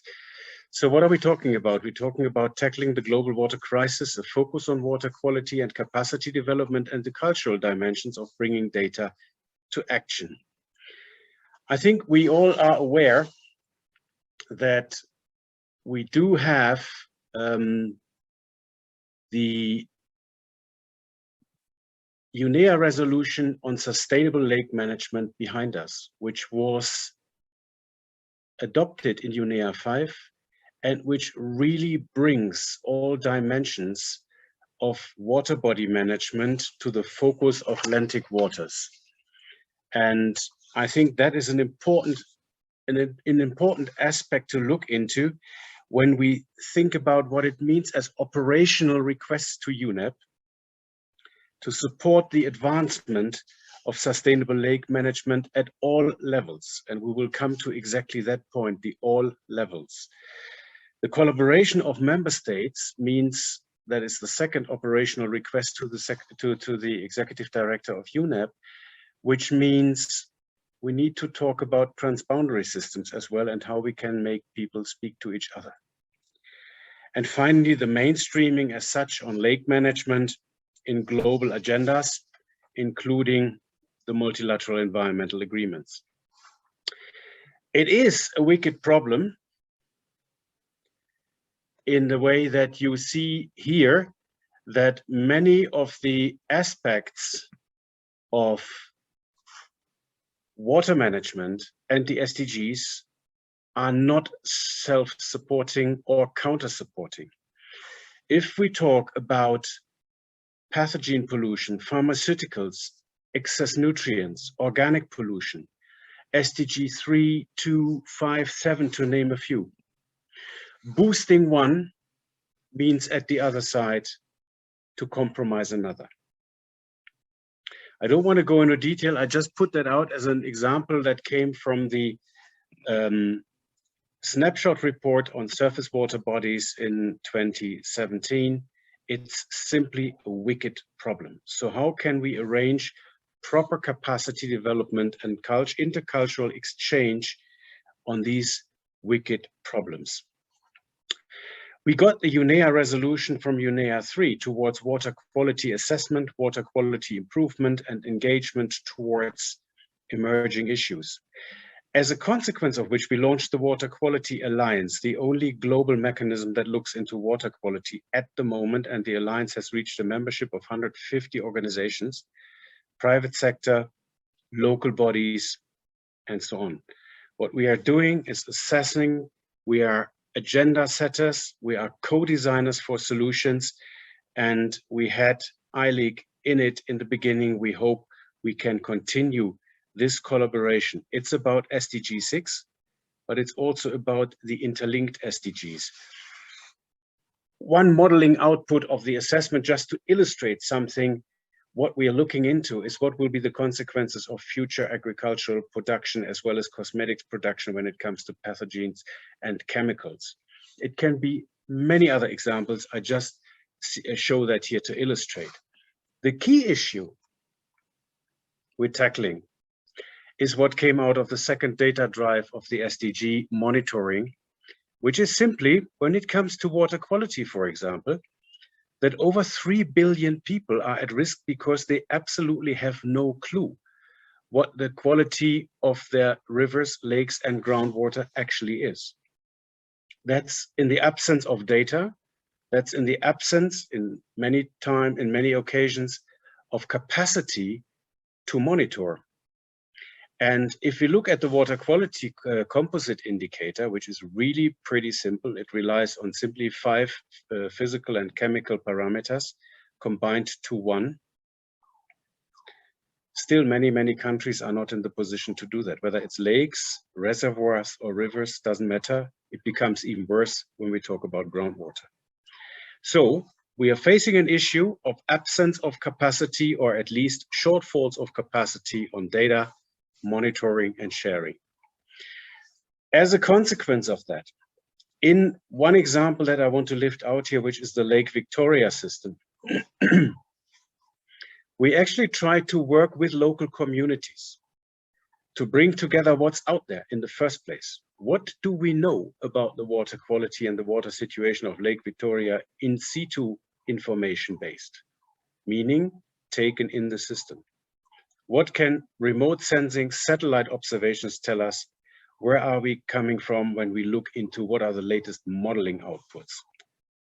We need to triangulate these different sources of information to come to a coherent picture. This is capacity development at its best because it has 2 ways. It starts top down by sharing those global products and normative information with local communities, and vice versa. Local communities, in this case, the fisheries communities in all the 3 riparian countries, share with us what they actually need and where they have a data demand or where they have anecdotal or historical knowledge that our data doesn't reflect. So it's capacity development in both directions. What they were really keen to learn about was coastal eutrophication, temperature dynamics, and release of nutrients, notably from land-based runoff. You see what the modeling and the observation community can tell us. At the end of the day, to transform that into a tool that the fisheries associations can use is a co-creation process. Again, it's a bidirectional learning curve. What are the challenges? Well, data information and sharing protocols, notably across boundaries, hardly exist. Capacity development is falling short, also in the absence of respective resources. The innovations and solutions shared by many UN assets are not necessarily aligned with what the people really want. But what are the opportunities? The opportunities are to bring in latest state science with a bottom-up approach where the people work for their own solutions. The ownership is better, and is based on the local scale. I think Professor Ovara alluded to that in her last slide when she said, think global, but act locally. And I think that summarizes it very well.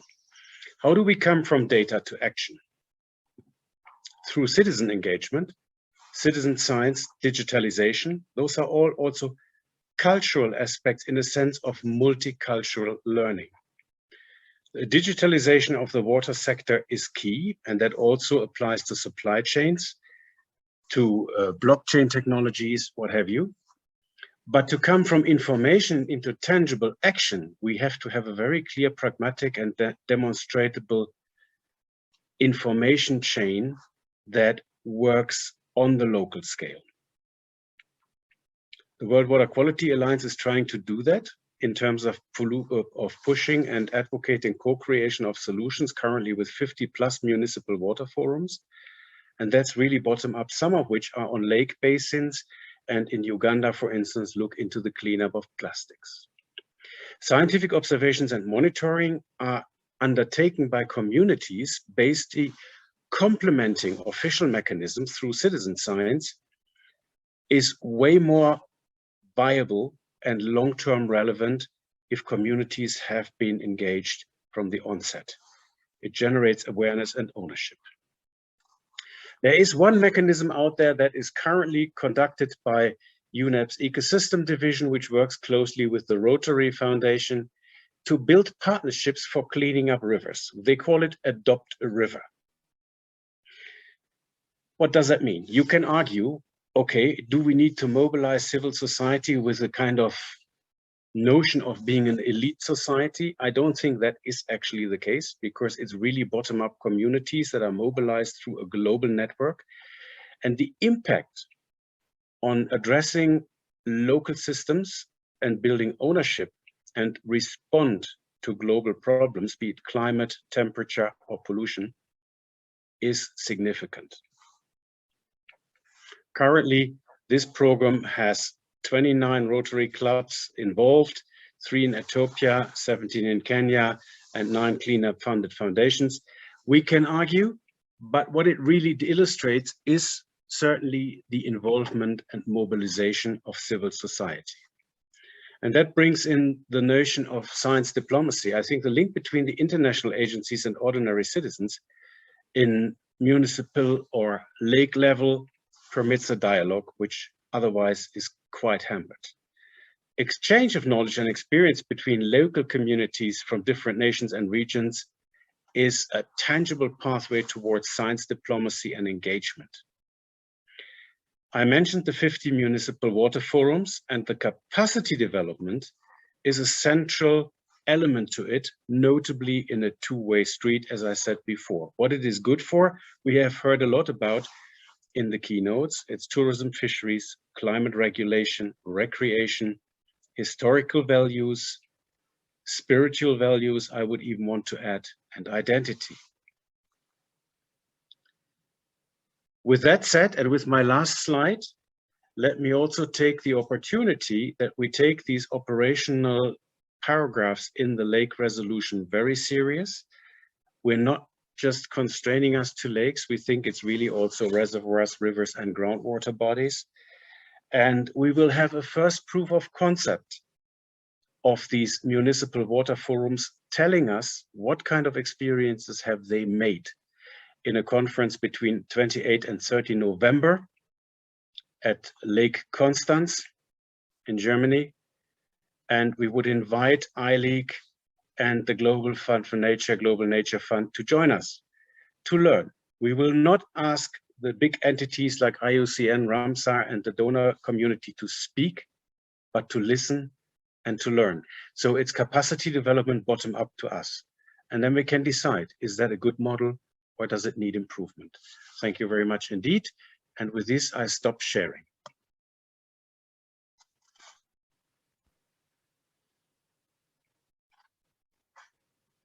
Thank you very much, Dr. Kremer, for that very engaging call of shifting, making use of science and transform science into action. I think that's a very, very good statement that we have from your presentation. So thank you again. And our second panelist is from Indonesia. And we are very pleased that the panel of experts now will be joined by someone from the local government unit in Indonesia, particularly the Vice Governor of West Sumatra Province, in the person of Dr. Odi Joinaldi, who will present Edu tourism in Indonesia, and the highlight is community engagement. Vice Governor, please. Yeah, thank you, ma'am.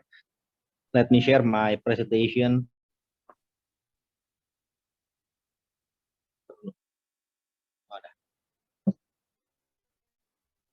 I hope you can see my presentation and my voice clearly.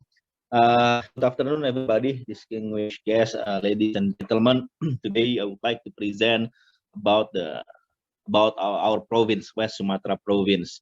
It's about the national priority like conservation through eco-edu-tourism and community engagement in West Sumatra Province of Indonesia. West Sumatra Province is located in the Sumatra Islands. It is one of the largest island in Indonesia. As you know, Indonesia is archipelagic countries. The mainland area is about 42,000 kilometer squares, and then waters area is more than the land, 52,000 kilometer squares. We are consisting of 90 cities and regencies. It's 12 regencies and 7 cities, with total population is around 5.6 million people. It makes us number 11 in terms of population out of 34 provinces in Indonesia. It's located in confluence of 2 major tectonic plates, the Eurasian plate and Indo-Australian plate, also past the Great Sumatran Fault. And then the forest and biodiversity, almost 55% of our land area is forest area, and 35.6% of the forest are protected area, with wild species with economic value around 101 plants, 22 birds, 59 marine fish species, and 6 freshwater fish species. We are talking about lake in West Sumatra. Maybe we are one of the most province with the most lakes in Indonesia. There are 5 major lakes in our province. Lake Singkarak, it's located in Solok Regency and Tanah Jalta Regency. It's on the border. Lake Maninjau, those 2 lakes are the biggest lakes in West Sumatra. Lake di atas, Lake di bawah, and then Lake Talang. It's most of the lakes are located in the Solok Regencies. It is on the south part of the capital. The capital of West Sumatra is Padang. In general, lakes in West Sumatra province are formed by the tectonic and volcano-tectonic process. The 2 biggest lakes is Lake Singkarak, it covers 1100,000 hectare area, and Lake Maninjau covering 1,700 hectare. The potential of our lakes, it's for fisheries. Those 2 lakes have more than 10 fish species in each lake. The biodiversity of the lakes, like Maninjau, they have 2 endemic species which only live on those lakes, and then Lake Singkarak, they have 1 endemic species. It's only on the Lake Singkarak. We call it Mystacolosus padangensis, ikan bili in our local language. And then socio-cultural, about local wisdom and regional festival, we often do that on the lakes. It's for the tourism, tourism history, and of course religious tourism. For your information, West Sumatra is also one of the province become the founders of the Republic of Indonesia. The first vice president of Indonesia, of the Republic of Indonesia, is coming from our area, from West Sumatra. It's Muhammad Hatta. And lakes we also do as the hydroelectric power plants. Those 2 lakes can make electricity up to 175 megawatt capacity for the Lake Singkarak.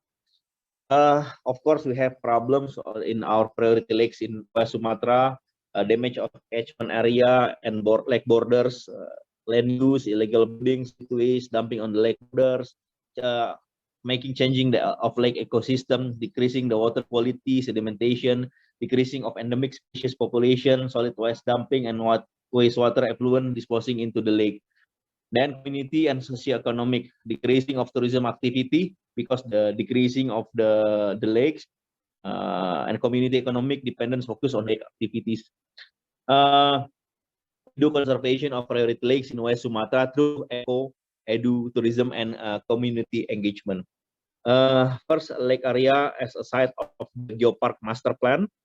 Second one, control of the growth of water hyacinth, Ecornia crassips, in Lakes Meninjau through handicraft. So we make the hyacinth to handicraft and then we sell it to our local. Developing the biodiversity conservation area in Lake Meninjau with eco-edu tourism concept, and then the development of tourism villages and lake tourism on those lakes. To control growth of water hyacinth in Lake Meninjau through handicraft, so we collaborate with the provincial government of Sumatra and then the government agency, which the Lake Meninjau Estate. The PT PLN UPK Bukit Tinggi PLN is the electrical company of the Republic of Indonesia. About 10 hectares of the water hyacinth grow on the surface of Lake Meninjau, so we convert, we clean it and remove the plant from the lake surface. But of course, it requires high operating costs and a wide area to dispose the waste. And then in the end, the final product is the handicraft, which we can use by the or sell to other country, even to export it. And then our lakes is also a site of geopark master plan, Lake Meninjau as a site of Ngarai Sianok Meninjau National Geopark, still National Geopark. We are now trying to go for the UNESCO Global Geopark. And then in Singkarak, also the candidate of National Geopark. The benefit of geopark is like conservation program, a natural laboratory for environmental management, natural conservation, etc. To improve community participation in the environmental conservation and education process, to increase the public welfare through evolving the community around the lake as the geosite organizer, and develop the geotourism concept as it is the geopark. The biodiversity conservation area in Lake Meninjau. Where construction of Lake Meninjau floating wetland in Sungai Batang village is one of the area in those lakes. Floating lands are planned for improving the quality of the lake water through water purification, habitat of endemic species conservation, and then tourist attraction of eco-edu research center, eco-edu tourism and research centers. We also do the development of the Meninjau Lake tourism area. We are building master plan for development of the Tapian Kuala tourism area. It is initiated by the central government, the Ministry of Tourism. And how about tourism village around the area? Tourism village initiated by the Ministry of Tourism on area around Lake Meninjau and around Lake Singkarak. Those two lakes, as I mentioned earlier, are the two biggest lakes in West Sumatra province. So on the lake area Meninjau, we developed 9 villages to become the tourism village, and then around Lake Singkarak, for each regencies, in Solok 2 villages, and then in Tanah Datar 5 villages. And then the agrotourism villages of West Sumatra also develop agrotourism villages of West Sumatra around Lake Singkarak. So it's tourism village with fruit and then endemic fish of Bili, as I mentioned earlier. That's the main attraction of the agrotourism villages on those 2 lakes. Lakes agrotourism and endemic Bili fish in the other region. This is the picture of the Meninjau Lake tourism development. We also already done some things there, Linggai Park, and then we have the historical museum of Wihamka. Wihamka is one of the founders of the Republic of Indonesia. Of course, we have cultural attraction, and then one of the most interesting, we can do paragliding. So you can do the gliding from the land. You can see all the lakes, all the way the lakes, and then even you can land on the lake. They have the man-made land on the lake, so you can arrive on the lakes. And then of course culinary made from the endemic species, endemic fish of the lakes. This is some of the example Minang village in Sumpu. So those are the traditional Minang buildings, Minang house, and then we used to have tour di Singkarak on those lakes. This is an international tour of bike, been postponed because of the pandemic. And then local culinary, those the picture of the endemic fish, which only can be found on the lake of Singkarak. That's all what I present today. Thank you very much, and hope to see you in West Sumatra, Indonesia, because next year we are going to do the Visit Beautiful West Sumatra 2023. Come and enjoy our beautiful scenery, cuisine, and of course, the vibrant culture. Let me end my presentation. Thank you. Thank you very much, Governor Joynaldi. Your presentation is very inviting. I think all of us wants to go to West Sumatra for your ecotourism program. Now, our next panelist will do it face-to-face, and I would like to welcome Mr. Oy, the Director of the Water Environment Division of the Ministry of Environment here in Japan. Mr. Oy will be presenting from the perspective of environmental education and very interestingly coupled with the legal system here in Japan. Mr. Oy, please.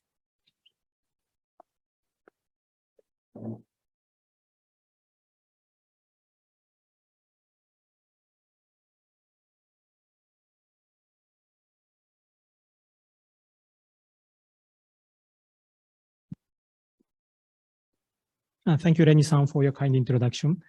ありがとうございます。先ほどご紹介いただきました環境省の水環境課長の大井と申します。本日はこのシンポジウムにお招きをいただきまして本当にありがとうございます。IREC、それから UNEP、それからこの琵琶湖博物館の皆様、事務局の皆様、このイベント開催にあたりまして、大変ご尽力いただいているかと思います。感謝申し上げます。私の方からは、特にこの教育とか、それからこの古書の保全に関する日本の法制度などについての紹介というお題をいただいておりまして、早速話に入っていきたいと思います。これがその全体像をまとめたスライドになっておりますけれども、他の多くの国と同様にといいますか、とりわけ日本では、まずその公害というのが、公害問題が起きまして、古書をはじめとする水質の汚濁、水質の汚染、これをいかに防止するかというところから環境の取り組みが始まりました。このスライドの一番上の丸ですね、Regulation in Water Quality とありますけれども、水質汚濁防止法という法律が、1970年にできまして、まずは工場などから出てくる汚染物質をいかに減らしていくかというところから取り組みが始まったということでございます。で、この法律などの取り組みによりまして、だいぶ特に河川、川を中心にですね、水質は改善してまいりましたということなんですけれども、とりわけ古書のような、水が長時間滞留してなかなか循環しないようなところで、なかなか汚染の状況が改善しないということがありまして、その古書をターゲットにした、古書の水質保全の特別措置法という法律、これが1984年、10年ちょっとしてからできております。で、特にその古書の不栄養化、窒素やリンの規制などについて、この法律で、全国今11の古書を指定をしまして、それに関して計画を作って、関係の自治体がモニタリングしてというようなことで取り組みを進めているということでございます。で、とりわけここ琵琶湖については、日本最大の湖であり、非常に皆さんの保全の意識も高いということもあってだと思いますけれども、また、例えば外来種の魚だったり水草だったりの問題であるとか、あるいは気候変動の影響だとか、単なる汚染をさらに超えた問題があるものですから、この琵琶湖の保全に関する特別な法律、琵琶湖の再生と保全と再生に関する法律というものがあります。で、これは2015年にできている法律でございます。で、このスライドの左の方を見ていただきますと、環境教育という関係になりますけれども、環境教育につきましては、2003年に環境教育の推進に関する法律というのができて、さらにそれが2010年に改正されるというふうになっております。で、特に環境教育、エンバイロメンタルエデュケーション、ということはさらに超えて、持続可能な社会、持続可能な開発に向けた教育、エデュケーション・サステナブル・ディベロップメント、そういうワードですね。ということで、単なる環境を超えて、その文化的価値とかいろんなものを守っていくと。そのための教育ということで、今、取り組みが進められているところであります。それから一つ大事な法律を書き忘れておりましたけれども、この環境教育の関係で、エコツーリズムを推進する法律というのもございます。これは2008年にできている法律ですけれども、そんなわけで、ありますと。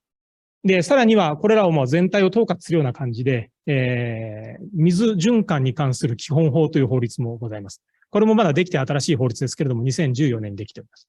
まあ、そんなわけで全体すごく体系的にできているように見えてるんですけれども、実際にはその成り立ちというのは、まず公害から始まって、公害をいかに防止するかというところから始まって、でそれから全体の保全、それから環境教育。こういうふうにだんだんパーツが埋まってきて、今こういう全体像になっているということでございます。で、ちょっとこのスライドも、それをもう少し細かく説明したものなんですけども、時間の関係で割愛させていただきます。で、先ほど最後に申し上げた水循環基本法について少しご説明をしたいと思います。この水循環基本法の特に重要なポイントはですね、その健全な水循環とは何かというのを定義しているということであります。で、ちょうど真ん中あたりに書いてあるんですけれども、健全な水循環とは、人の活動及び環境保全を果たす水の機能が適切に保たれた状態。これで水をぐるぐる回っていると。そういう状態が健全な水循環であるというふうに定義をした上で、じゃあそれを守るために何をしていくかということが書かれていると。で、国がそのための基本的な計画を定めて、あとはそれぞれの地域でその水循環のための地域の計画を作っていただくということでございます。この下の絵にあります通り、水はもう本当にいろんな形で私たちの生活で使われているわけなんですけれども、環境の保全だけじゃなくて、その利用も含めてですね、どういうふうにその地域でその水循環を確保していくかと、こういう法律であります。例えば一例挙げますと、長野県の諏訪湖でありますけれども、この法律に基づきまして、諏訪湖創生ビジョンという地域の計画を作っております。その中では、その諏訪湖を生かした街づくりということを基本的な最終的なゴールに掲げまして、大きく3つのビジョンを掲げています。まず第1にその泳ぎたくなる諏訪湖。第2にしじみが取れる諏訪湖。で、第3には誰もが訪れたくなる諏訪湖ということであります。なんとなくその方向性としては今日いろんな方々から発表いただいているようなこの琵琶湖における地域の取り組みと基本的に目指しているところは一緒なのかなと思います。その湖、環境を守りながら、その周りの人々にとってもその利益といいますか、その人々の生活もしっかり守っていく、ということかなというふうに思っています。で、少し法律、この法律にも基づいた取り組みですけれども、新しいイニシアチブとしまして、紹介をさせていただきます。特に今、生物多様性保全の世界で、30 by 30っていう目標が今、言われております。これは、2030年までに、その保全されている地域をその国土の 30%、これを目指して取り組みましょうということで、昨年の G7 でも合意されてますし、また、今、生物多様性条約に基づく次の2020年以降の新しい目標みたいなものが議論をされておりますけれども、その中でもこういった30 by 30という言葉が議論をされています。で、日本も G7 の一員としてこの30 by 30にコミットしているということでありまして、いかにその保全されている地域を増やしていくかというか、そういう取り組みの中でこの水を守っていくという取り組みをうまく使っていきたいというふうに思っているところであります。で、以前から取り組んでいる話でありますけれども、名水百選というのがございます。聞かれたことある方もいるかもしれませんけれども、これまでに昭和の水百選と平成の水百選ということで、だいたい200ぐらいの、日本の中でのその有名な水とか、美味しい水とか、地域で守られている水とか、そういう特徴のある水と地域を、環境省の方で選定をしているものでありますけれども、今、私の方では、元号が令和になったもんですから、次の、令和の水百選というのをですね、ぜひ今度また決めていきたいと、選んでいきたいと思っていまして、で、その令和の水百選にあたっては、これまでの水とはまたちょっと違った視点といいますか、やっぱりいかにその水を皆さん、地域の人々が守っていくかと、そういう地域の取り組みなんかも加味したような形での、水百選というのをこれから考えていきたいなというふうに思っているところであります。水百選によって、これが、地域の観光資源にもなっているという例ですけれども、例えば長野県の例ですけども、安曇野ですね。その安曇野の水が、名水百選に指定されて、それを、町の人々が守りながら、それを観光の資源として使っているという、そういう一例で、ございます。ちょっと駆け足になりましたけれども、最後に環境教育の関係であります。最初のスライドでも紹介しましたけれども、環境教育に関するその法律というのがあります。で、特に教育ですので、文部科学省を中心に、例えばそのエコスクールの認定であったりとか、その学習指導要領の中でその環境教育を位置づけていくとか、さらに言うと、単なる座学ではなくて、体験を主にした学習を進めていくとか、そういったような方針をですね、取り組んでおられると。で、環境省、私ども環境省はそれに対していろんな教材の提供であったりとか、あるいは先ほどの水百選ではないですけれども、こういった場所がそういう教育の場所に使えますよというようなことをですね、いろんな情報提供をするなどして協力をしていると。こういう関係で取り組んでおります。で、ここに今2つ写真を挙げているのが、この滋賀県における環境教育の2つの事例ですけれども、まず、この右側の方からですかね。彦根市の城西中学校ですかね。ユネスコのスクールにも指定されている学校ですけれども、子供たちが町の探検とか幸福探検などを通して自然や地域に親しんでいくという、そういう体系的な学習。でその際には琵琶湖、母なる琵琶湖、これの思いを深めるということを目標にしてやっていると。こういう取り組みでありますし、左側の写真ですけれども、これは、文部科学省の方で、助成されている子ども夢基金において助成されている事業の一つだというふうに聞いておりますけれども、滋賀県で活動されている山内エコクラブで、安川で川の調査などを、経年的に取り組まれているというふうに聞いております。そんなわけで、また最初のスライドに戻りますけれども、今、日本におきましては、こんな格好でですね、故障をはじめとする水環境を保全をしながら、さらにそれを教育、あるいはツーリズムに生かしていく。で、それを環境だけではなくて、その地域の振興にも役立てるべく、水循環全体を守っていくという形での取り組みを、政府全体としては進めているという、そういう紹介でございました。どうもありがとうございました。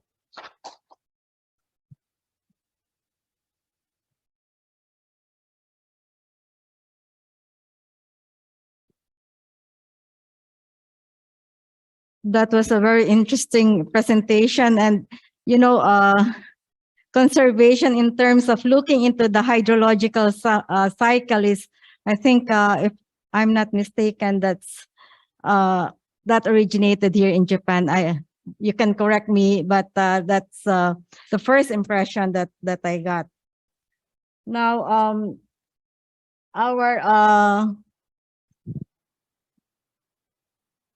our last panelist would be from the Director General of the Shiga Prefectural Government, Mr.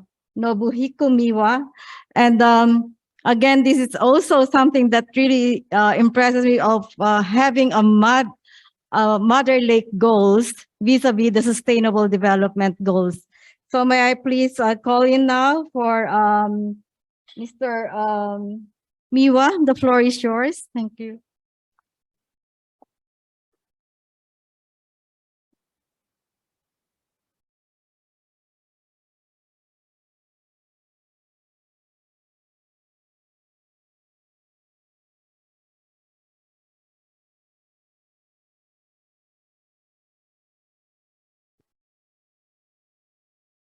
Hey, 皆さんこんにちは。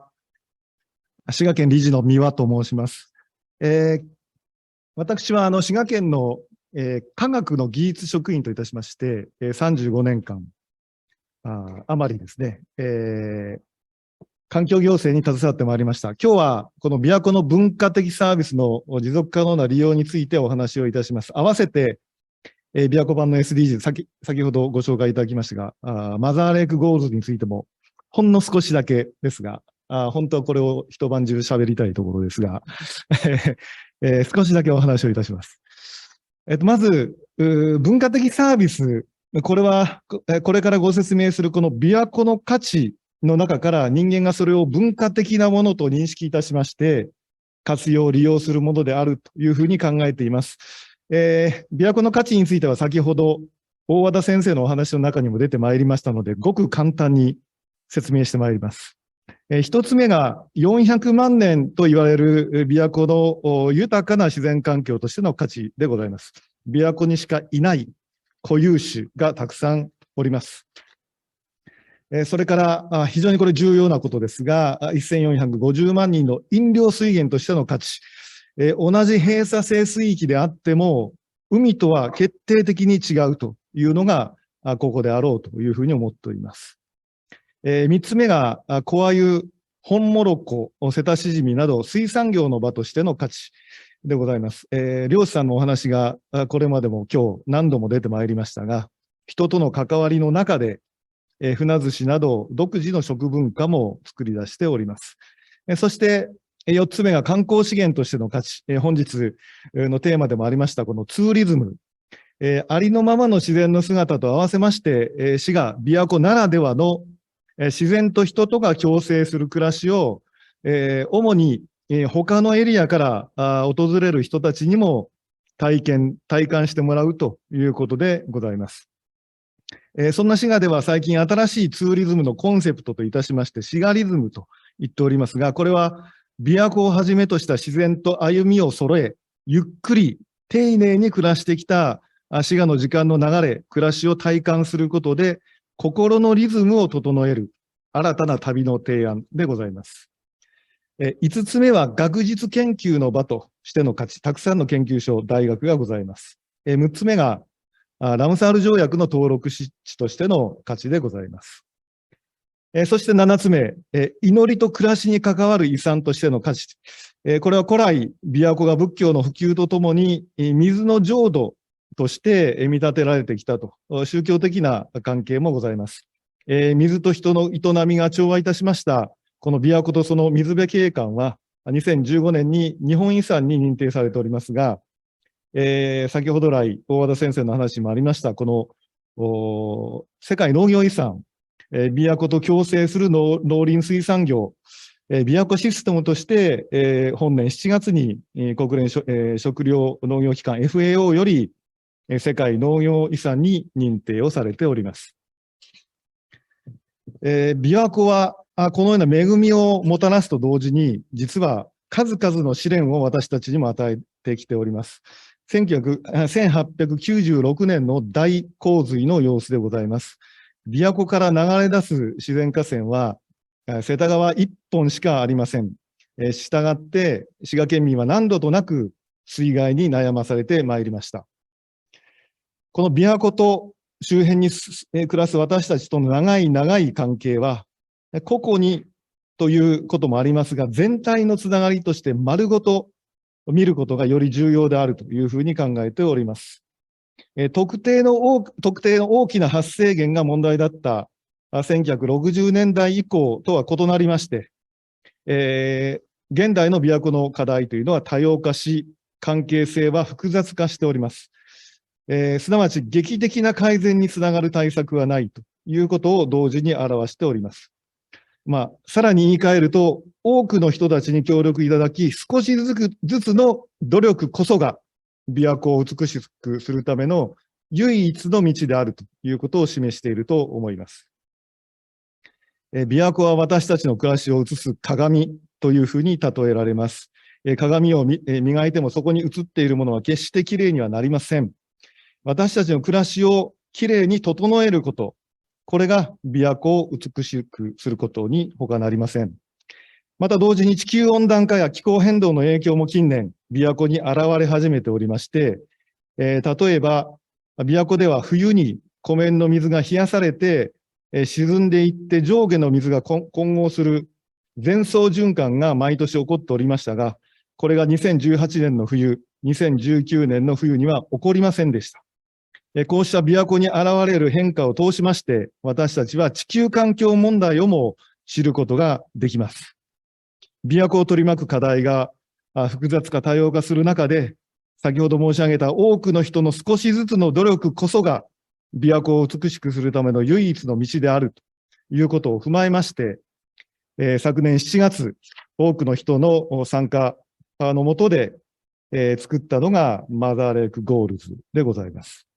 それは琵琶湖を切り口とした持続可能社会づくりのスキームであり、SDGs をよりローカライズして、身近に感じられるように13のゴールを設定しております。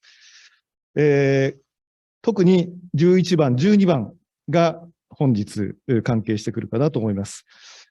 9月に、先月ですね、最初の評価報告書を作成いたしました新琵琶湖ナウと申します。ここでは SDG で課題となっております。ゴール間のトレードオフの問題、すなわち全体最適解とは何かということについても言及をしております。さて本日のテーマである文化的サービスについては、例えば北九州市のこの定義でありますが、生態系から得られる精神的な充足や豊かな感性や美意識の醸成、レクリエーションの機会の提供がされることというふうに説明がされています。ゴール11、12について少しお話をいたします。ゴール11、琵琶湖を楽しみ、愛する人を増やそうでは、どういう評価になっているかといいますと、状態は悪くはないと、傾向は変わらないというふうな評価でございます。近年、琵琶湖や川と触れ合う機会そのものが減っていると思いますが、その一方で、滋賀県においてはこの琵琶湖や川を大切に思う人の割合はなんと 93% に達しております。非常に意識が高い。琵琶湖は、そして泳ぐことができます。近年の水質判定の水位の表がこの左側の表でありますが、近年に2018年度、ほぼ横ばい、AA が一番いいんですね。AAB という評価ですが、という横ばいの状況でございます。ただし、この水浴場を訪れる人は近年大変減っております。琵琶湖で水上バイクが増えたり、危険行為を行ったりというトラブルが増えているというのが、右のグラフで示されているところでございます。ゴール11の総評では、水上バイク、あるいは先ほど出てまいりましたが、メタセコイア並木など、そういったものの真ん中で、インスタグラムに映える写真を撮る行為などに代表されるように、近年の観光客の様々な行為が問題になっているということでございます。それから、日本遺産、世界農業遺産などについては、先ほどお話をいたしましたが、特に農村部の人口が減少しておりまして、生活様式の変化や文化の継承が難しい時代となったというご指摘はこれまでにも本日ありました。ゴール12の評価は悪い、状態が悪い、傾向は悪化しているという悪い評価となっております。これは4年前に滋賀県で作った図ですが、この SDG のウェディングケーキモデルを一歩進めまして、少し動的な要素も加味して表現しております。アースリミットであったり、サーキュラーエコノミーのようなイメージもここに追加をしております。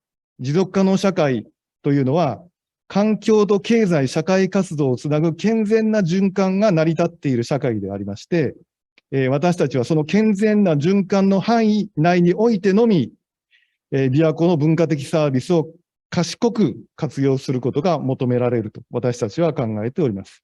最後に、最近私が作りましたこの歌を、詩をご紹介してプレゼンを閉じたいと思います。マザーレイクゴールズの歌でございます。滋賀県の人に愛されている琵琶湖修好の歌のメロディーに乗せまして、これを歌い、その歌に合わせて体操をするという取り組みを今頑張って広めております。その動画はYouTube のマザーレイクゴールズチャンネルに載せておりますので、ぜひご覧ください。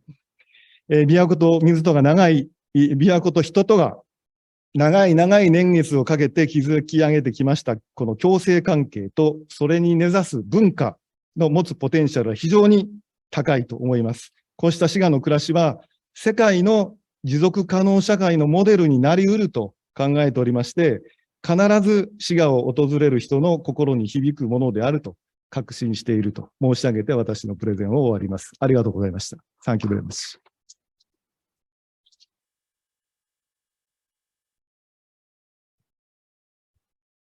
Thank you very much, Director General Miwa. And the keyword that I got from your presentation is to attain the Mother Lake goals, we must correct our lifestyle. Now, in addition to our 4 esteemed panelists, we are also joined in by Dr. Masahisa Nakamura, the Vice Chair of ILEC, and Professor Sandra Acevedo, the Bureau Member of the ILEC Scientific Committee.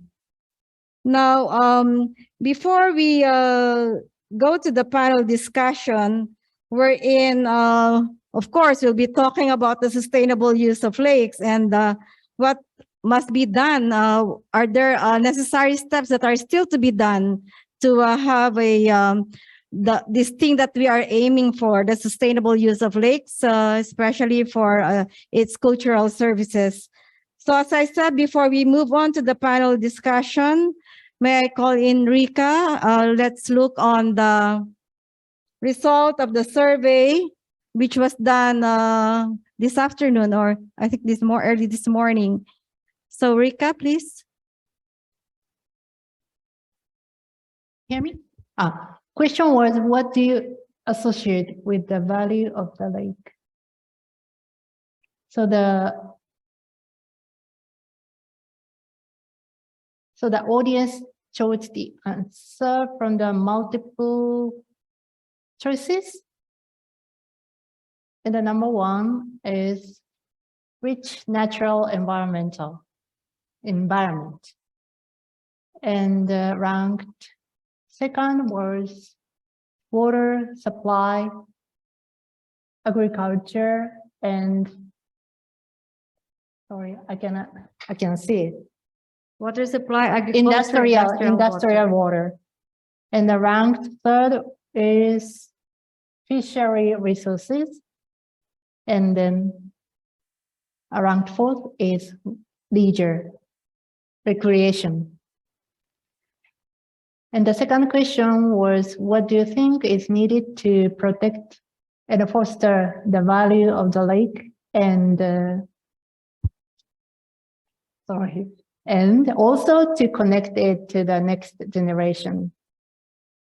The answer is ranked first is environmental, education, and capacity building. And the ranked second is create more opportunities for people to love lakes. And then ranked third is ongoing local activities. And then encourage people to think about lakes. Can I see? And what does it say?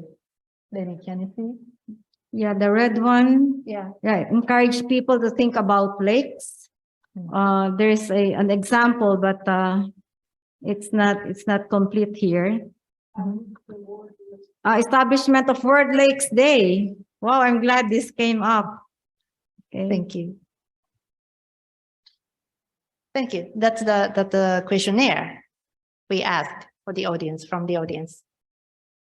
Okay, so having heard from the voice of the participants, and they really give value to the natural beauty of lakes. So how do we maintain the natural beauty of lakes is a challenge for all of us. And maybe let's not look at it as a challenge, but just, a call to action. And all of us are needed in sustaining that rich natural beauty of lakes.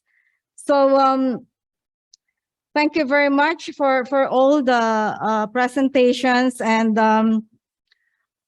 we'll now begin with the panel discussion. We have also online Dr. Kremer and Vice Governor Joynaldi.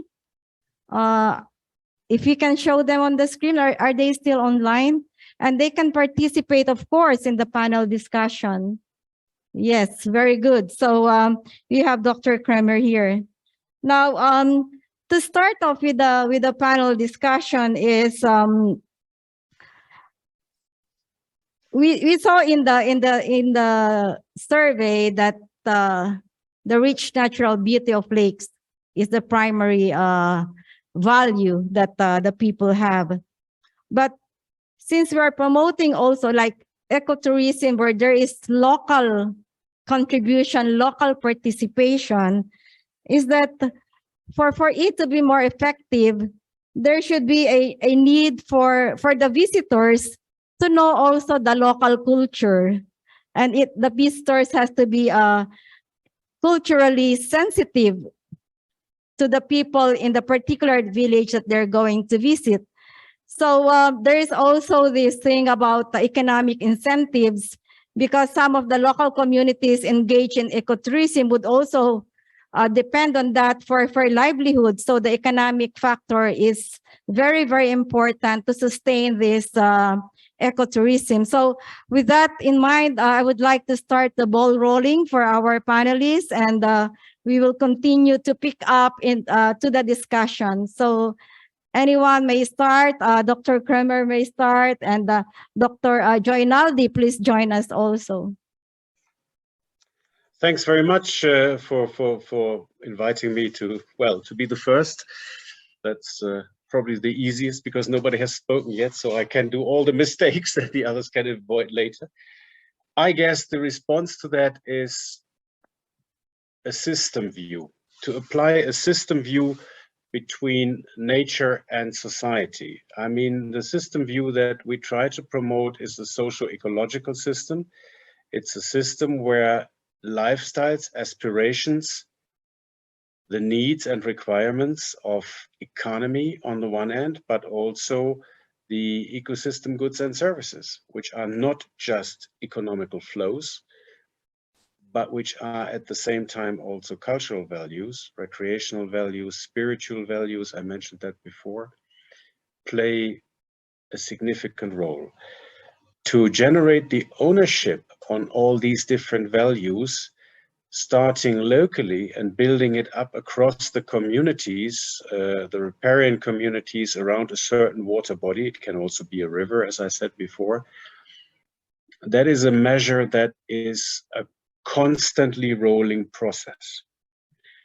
Whereas when it comes to tourism, that's a different animal. Tourism brings in population pressure, if I may say so, in a seasonal fashion. Maybe we can take an example which is not just a lake, it's a sea. I mean, it's the Mediterranean. If you look at the Mediterranean, the population, the coastal population is more than doubling annually just by recreational values, by tourism, and to generate ownership on the one hand, buy-in into socio-ecological values on the other, and allow people to step out, relax, and enjoy life is a challenge. Not to speak from the resource uses that brings, including waste management and climate implication. On top comes, and that is a significant issue, that several countries around lakes or seas, doesn't matter, also face additional pressure of huge amounts of flows of refugees at the moment, which is another challenge. So I'm just bringing that up because we also face various dimensions of pressures. And I say, as I said in the beginning, one is bridging between culture, natural and economic values in a constant way for the local communities. The other one is to be prepared to address that on a temporal, seasonal way. And we have seen good examples during these panel presentations and also during the keynotes. I think we can build on that. Key for me is managing and guiding aspirations and lifestyles. That would be my first 50-cent response to that. Okay, thank you very much, Dr. Kramer. May we hear from our panelists, face-to-face interaction here?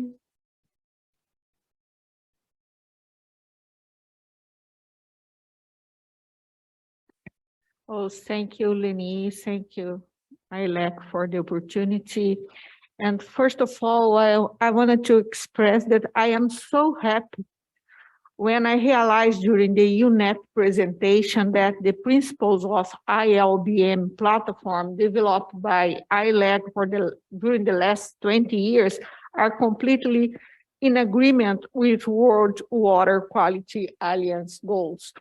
So we have a good connections and the same principles. It's so important to continue this work because it's a long-term work. It's not a goal that we can achieve in a short time in this world that is in constant changes. But I would like to emphasize one point that our colleagues from Sumatra present today. I think the ecotourism come after a long way, as Dr. Kramer was talking us. It's a long way to change from the tourism activity to ecotourism activity. And during this long way, we need to think about the restoration and environmental education process.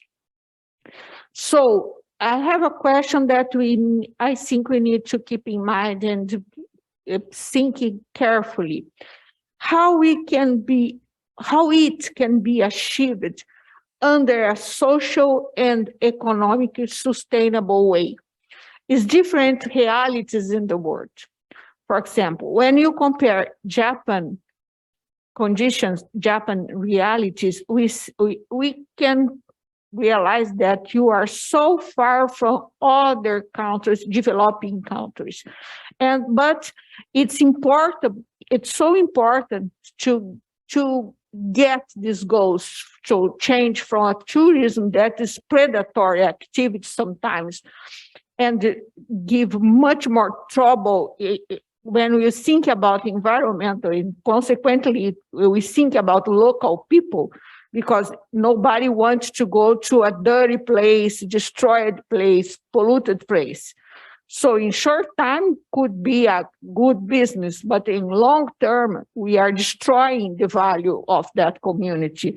So how we can achieve this challenge under a socioeconomic sustainable way when you consider the diversity of socioeconomic conditions, and mainly in some areas that the ecotourism can support, can give a better water quality of life for local people. This is my challenging question that I would like to put in our table.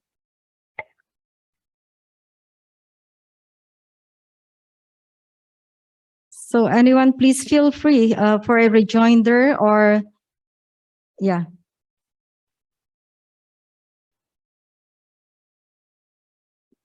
Did you want to dwell on the points raised to by I think, yeah, Sandra? Dr. Sandra has expressed a concern that is not just maybe in a particular country, but this is a global concern, which in terms of degree of concern, it may not be much for very progressive countries like Japan, but for poorer countries, it's really a concern.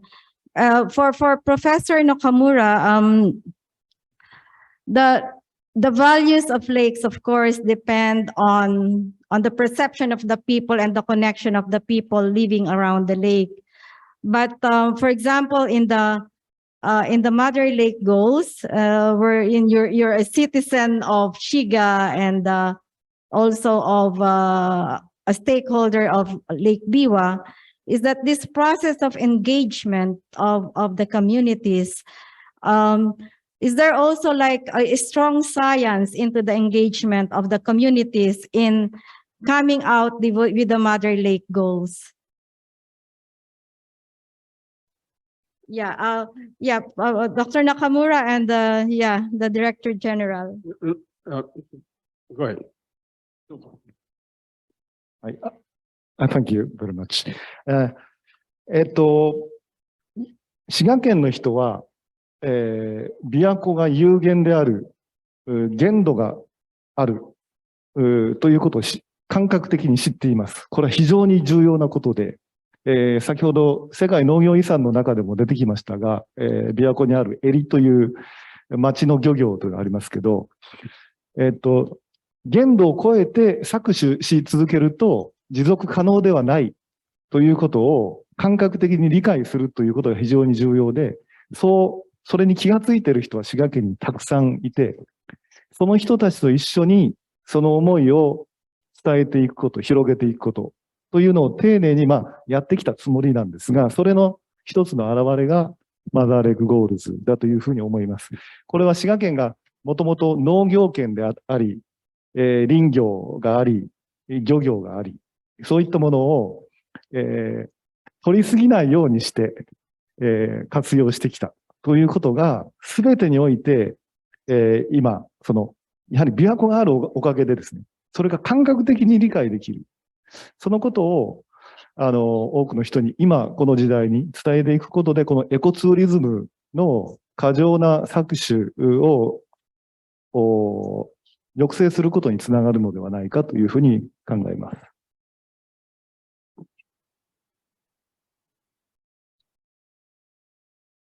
Okay, thank you very much, Director General. You have anything to add, Professor Nakamura? 日本語でじゃあ、言わせていただきたいと思います。で、今回のですね、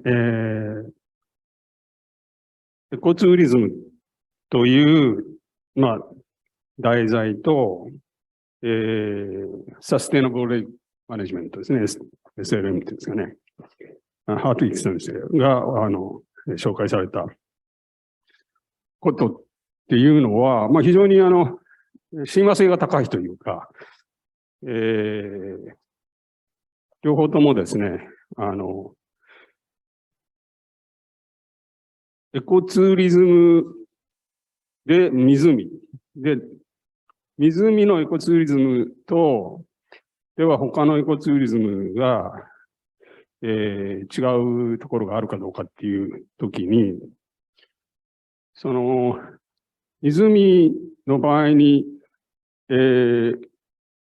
一つはですね、あらゆるストレスを、溜め込む。水の制御だとか、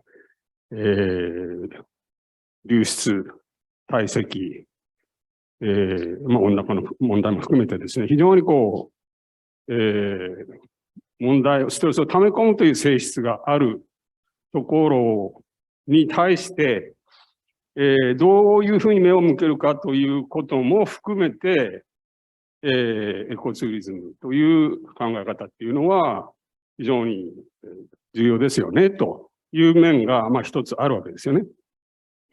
で、ただ、一旦、湖のように静水と、とどまっている、滞水している水域の場合には、そういう問題に社会的に取り組まなければ、非常に長い時間かけて取り組まなければいけないということで、サステナブルマネジメントでいう持続可能性、サステナビリティというのが、どういう意味を持つのかっていうことを考えるにも、このエコツーリズムっていう手段っていうんですかね、非常に重要かなと。で、タイムスパンで、例えば、どういうことをすれば、10年、20年、30年で、持続可能性が達成されますとかということでは多分ないんだと思うんですね。このサステナブルなレイクマネジメント、あるいはサステナブルツーリズムっていうのは、これからずっと試行錯誤が続いていき、で、一方でサステナブルだと思っていたものが、いや、実はそうでもなかったと。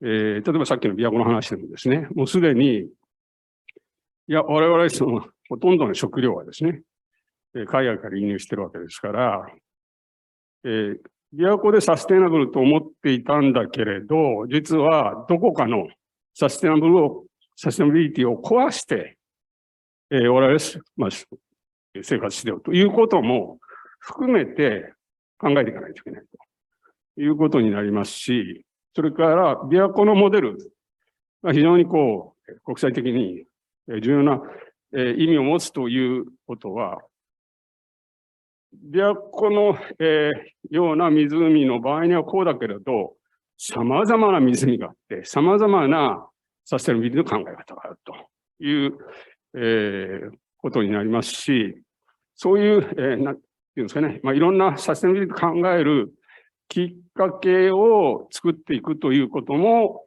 意味があると。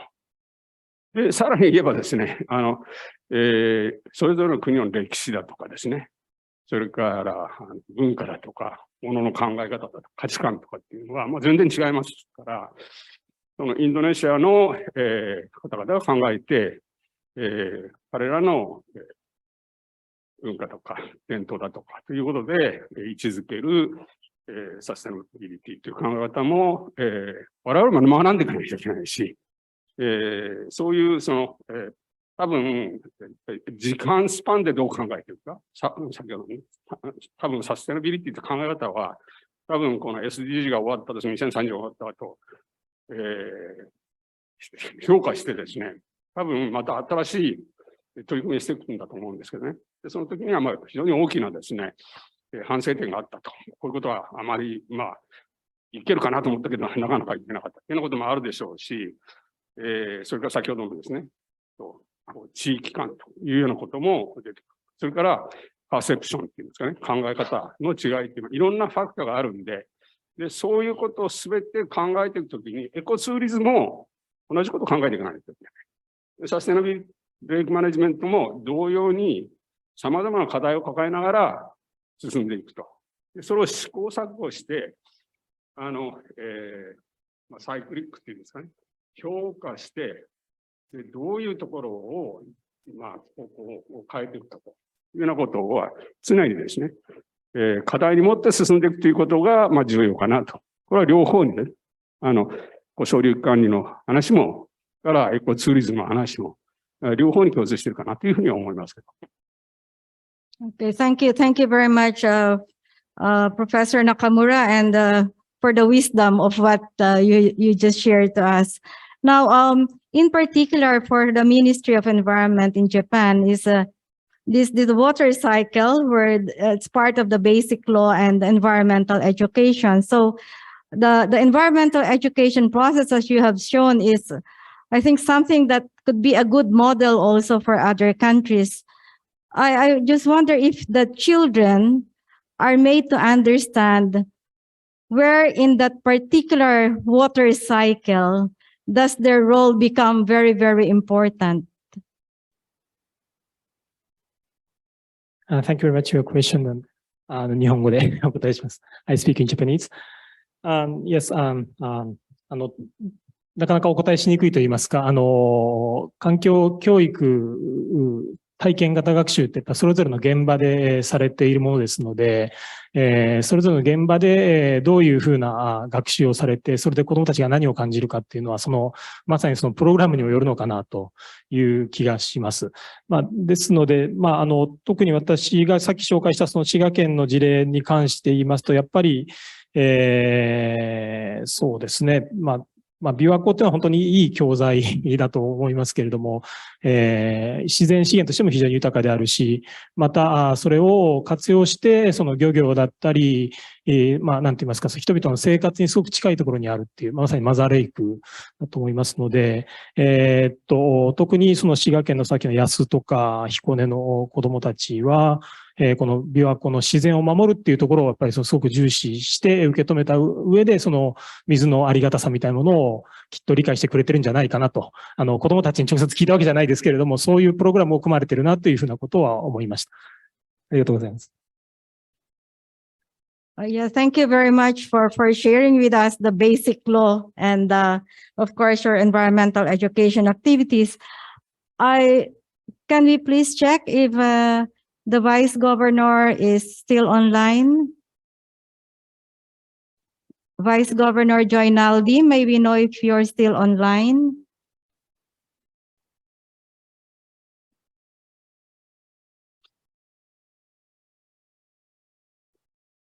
Okay.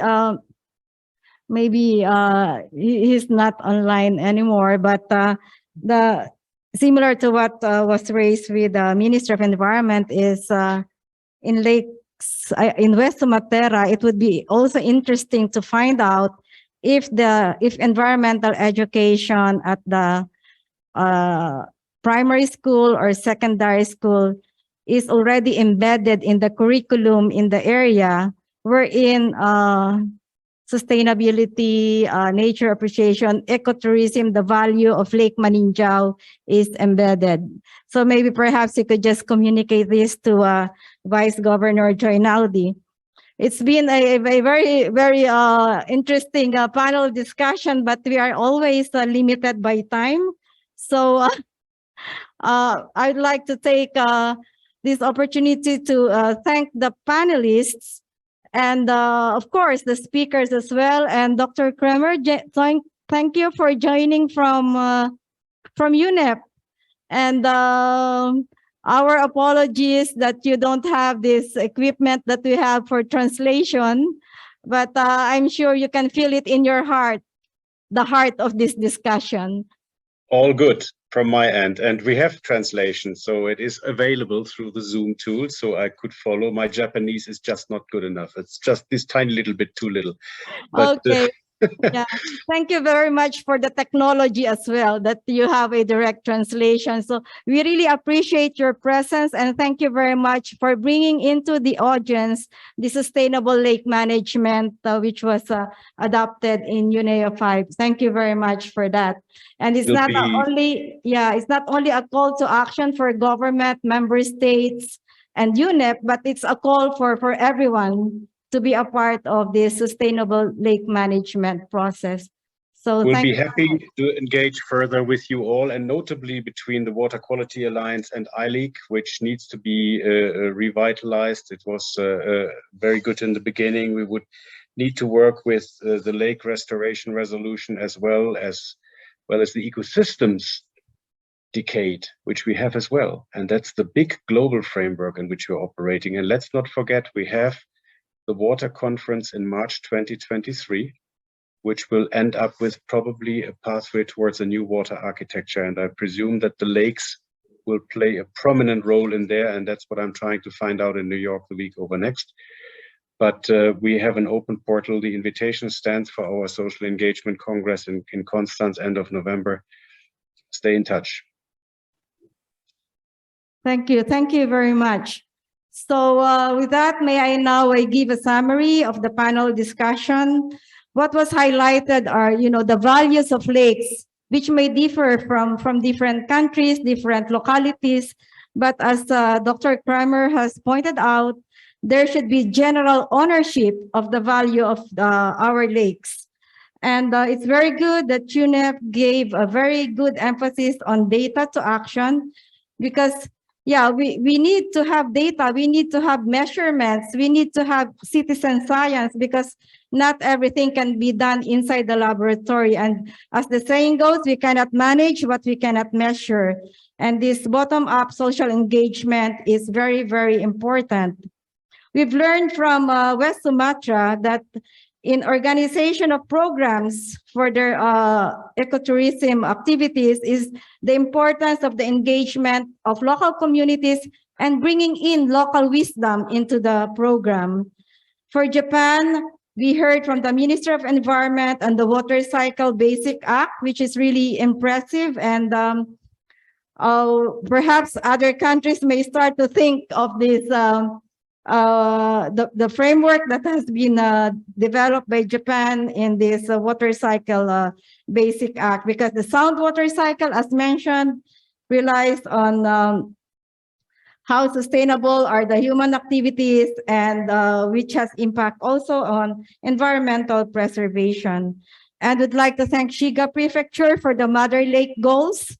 Perhaps later we would know what are the assessment mechanisms to know that you are attaining the goals by 2030 and where we are. I'm sure we will have more opportunities to learn about the Mother Lake goals. So there were 4 perspectives that were heard in this panel discussion in terms of capacity building, community engagement, environmental education and laws, and policy making. So maybe just a wish that perhaps in the succeeding symposium, we can hear directly from the communities engaged with ecotourism. Let's hear people on the ground on what for them is ecotourism and what sustainable lake tourism means to their lives, not just for their livelihood. So with that, that's the end of the summary of my session, and I'd like to call in now Ms. Rika Okaji. Thank you. Thank you very much. I'd like to ask once again for a big round of applause for the moderator and the panelists. Thank you very much to Dr. Halwi, Vice Governor Rinaldi from Indonesia, for joining us today online. And okay, thank you very much. Lastly, Dr. Yasuo Takahashi, Director of ILEC, will give us a summary of today's symposium and the closing remarks. Thank you for your kind introduction. My name is Yasuo Takahashi. I am the Executive Director of the Institute for Global Environmental Strategies, IGES, and I am a member of the Board of Directors of ILEC. So it is my great pleasure to make concluding remarks for today's international symposium titled Fostering the Value of Lakes and for Future Generations. I will try to be brief because I believe you are all very tired after the long meetings.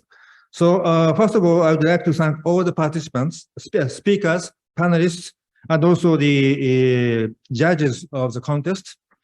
And also including the distinguished members of the Scientific Committee of ILEC for your valuable contributions to the success of this symposium. And I would like to also sincerely thank all the audiences here in this room and also remotely for your active participation to this symposium today. In the morning, we have a very interesting discussion on the lake ecotourism contest with fantastic presentations by 4 groups of students on new ideas on ecotourism that would be good for the environment, the community, and the people.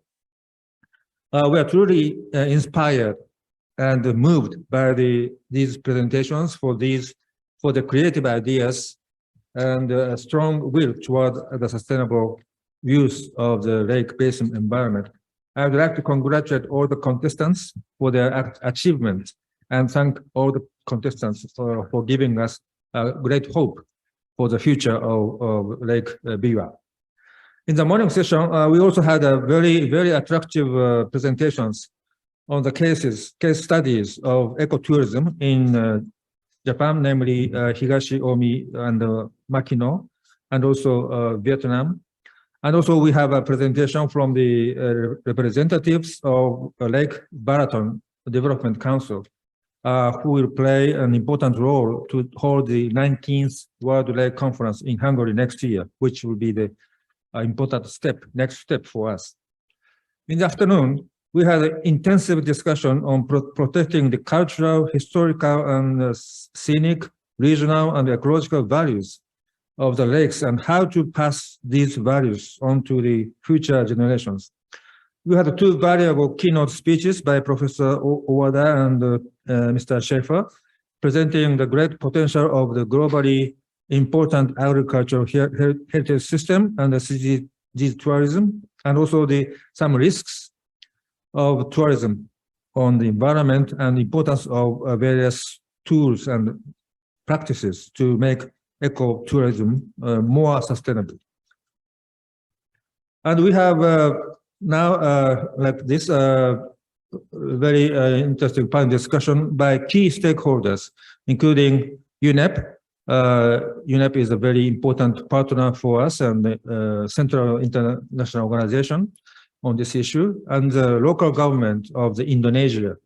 Indonesia is a country who played a very important role for the recent UNEA 5 resolution on Sustainable Lake Management, which is the first ever UNEA resolution focusing on lakes, and it should be a strong message for all the stakeholders, including policymakers, to understand the importance of sustainable lake management.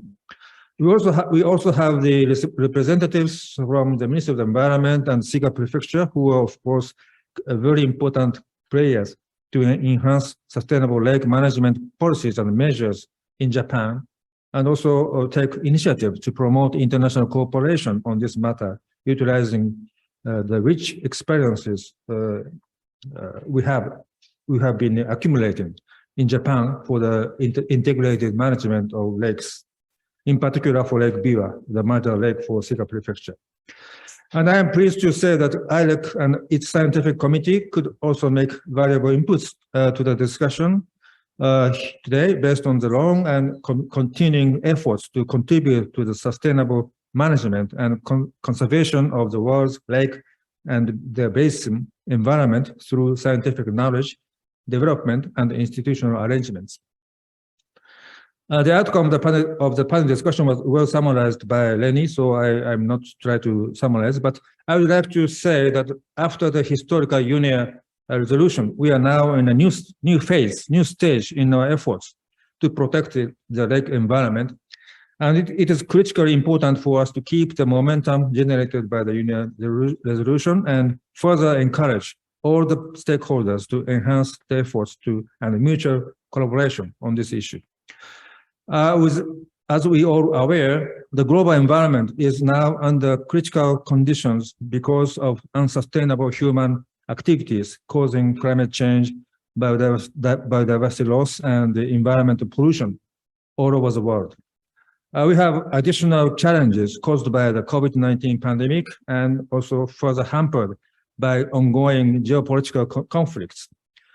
We have to tackle these global environmental challenges in an urgent manner with close collaboration among various stakeholders domestically and internationally, and in particular, fully evaluating the cultural, historical, ecological, regional values of lakes presented today. I sincerely hope that today's symposium will be an important occasion for all of us to reconsider our daily life and activities from the viewpoint of sustainability and strengthen our effort toward our common goal of realizing sustainable lake management for our future generation. Lastly, but not least, I would like to thank all the people, in particular the ILEC Secretariat, for making a big effort to prepare this symposium. Thank you for your kind attention.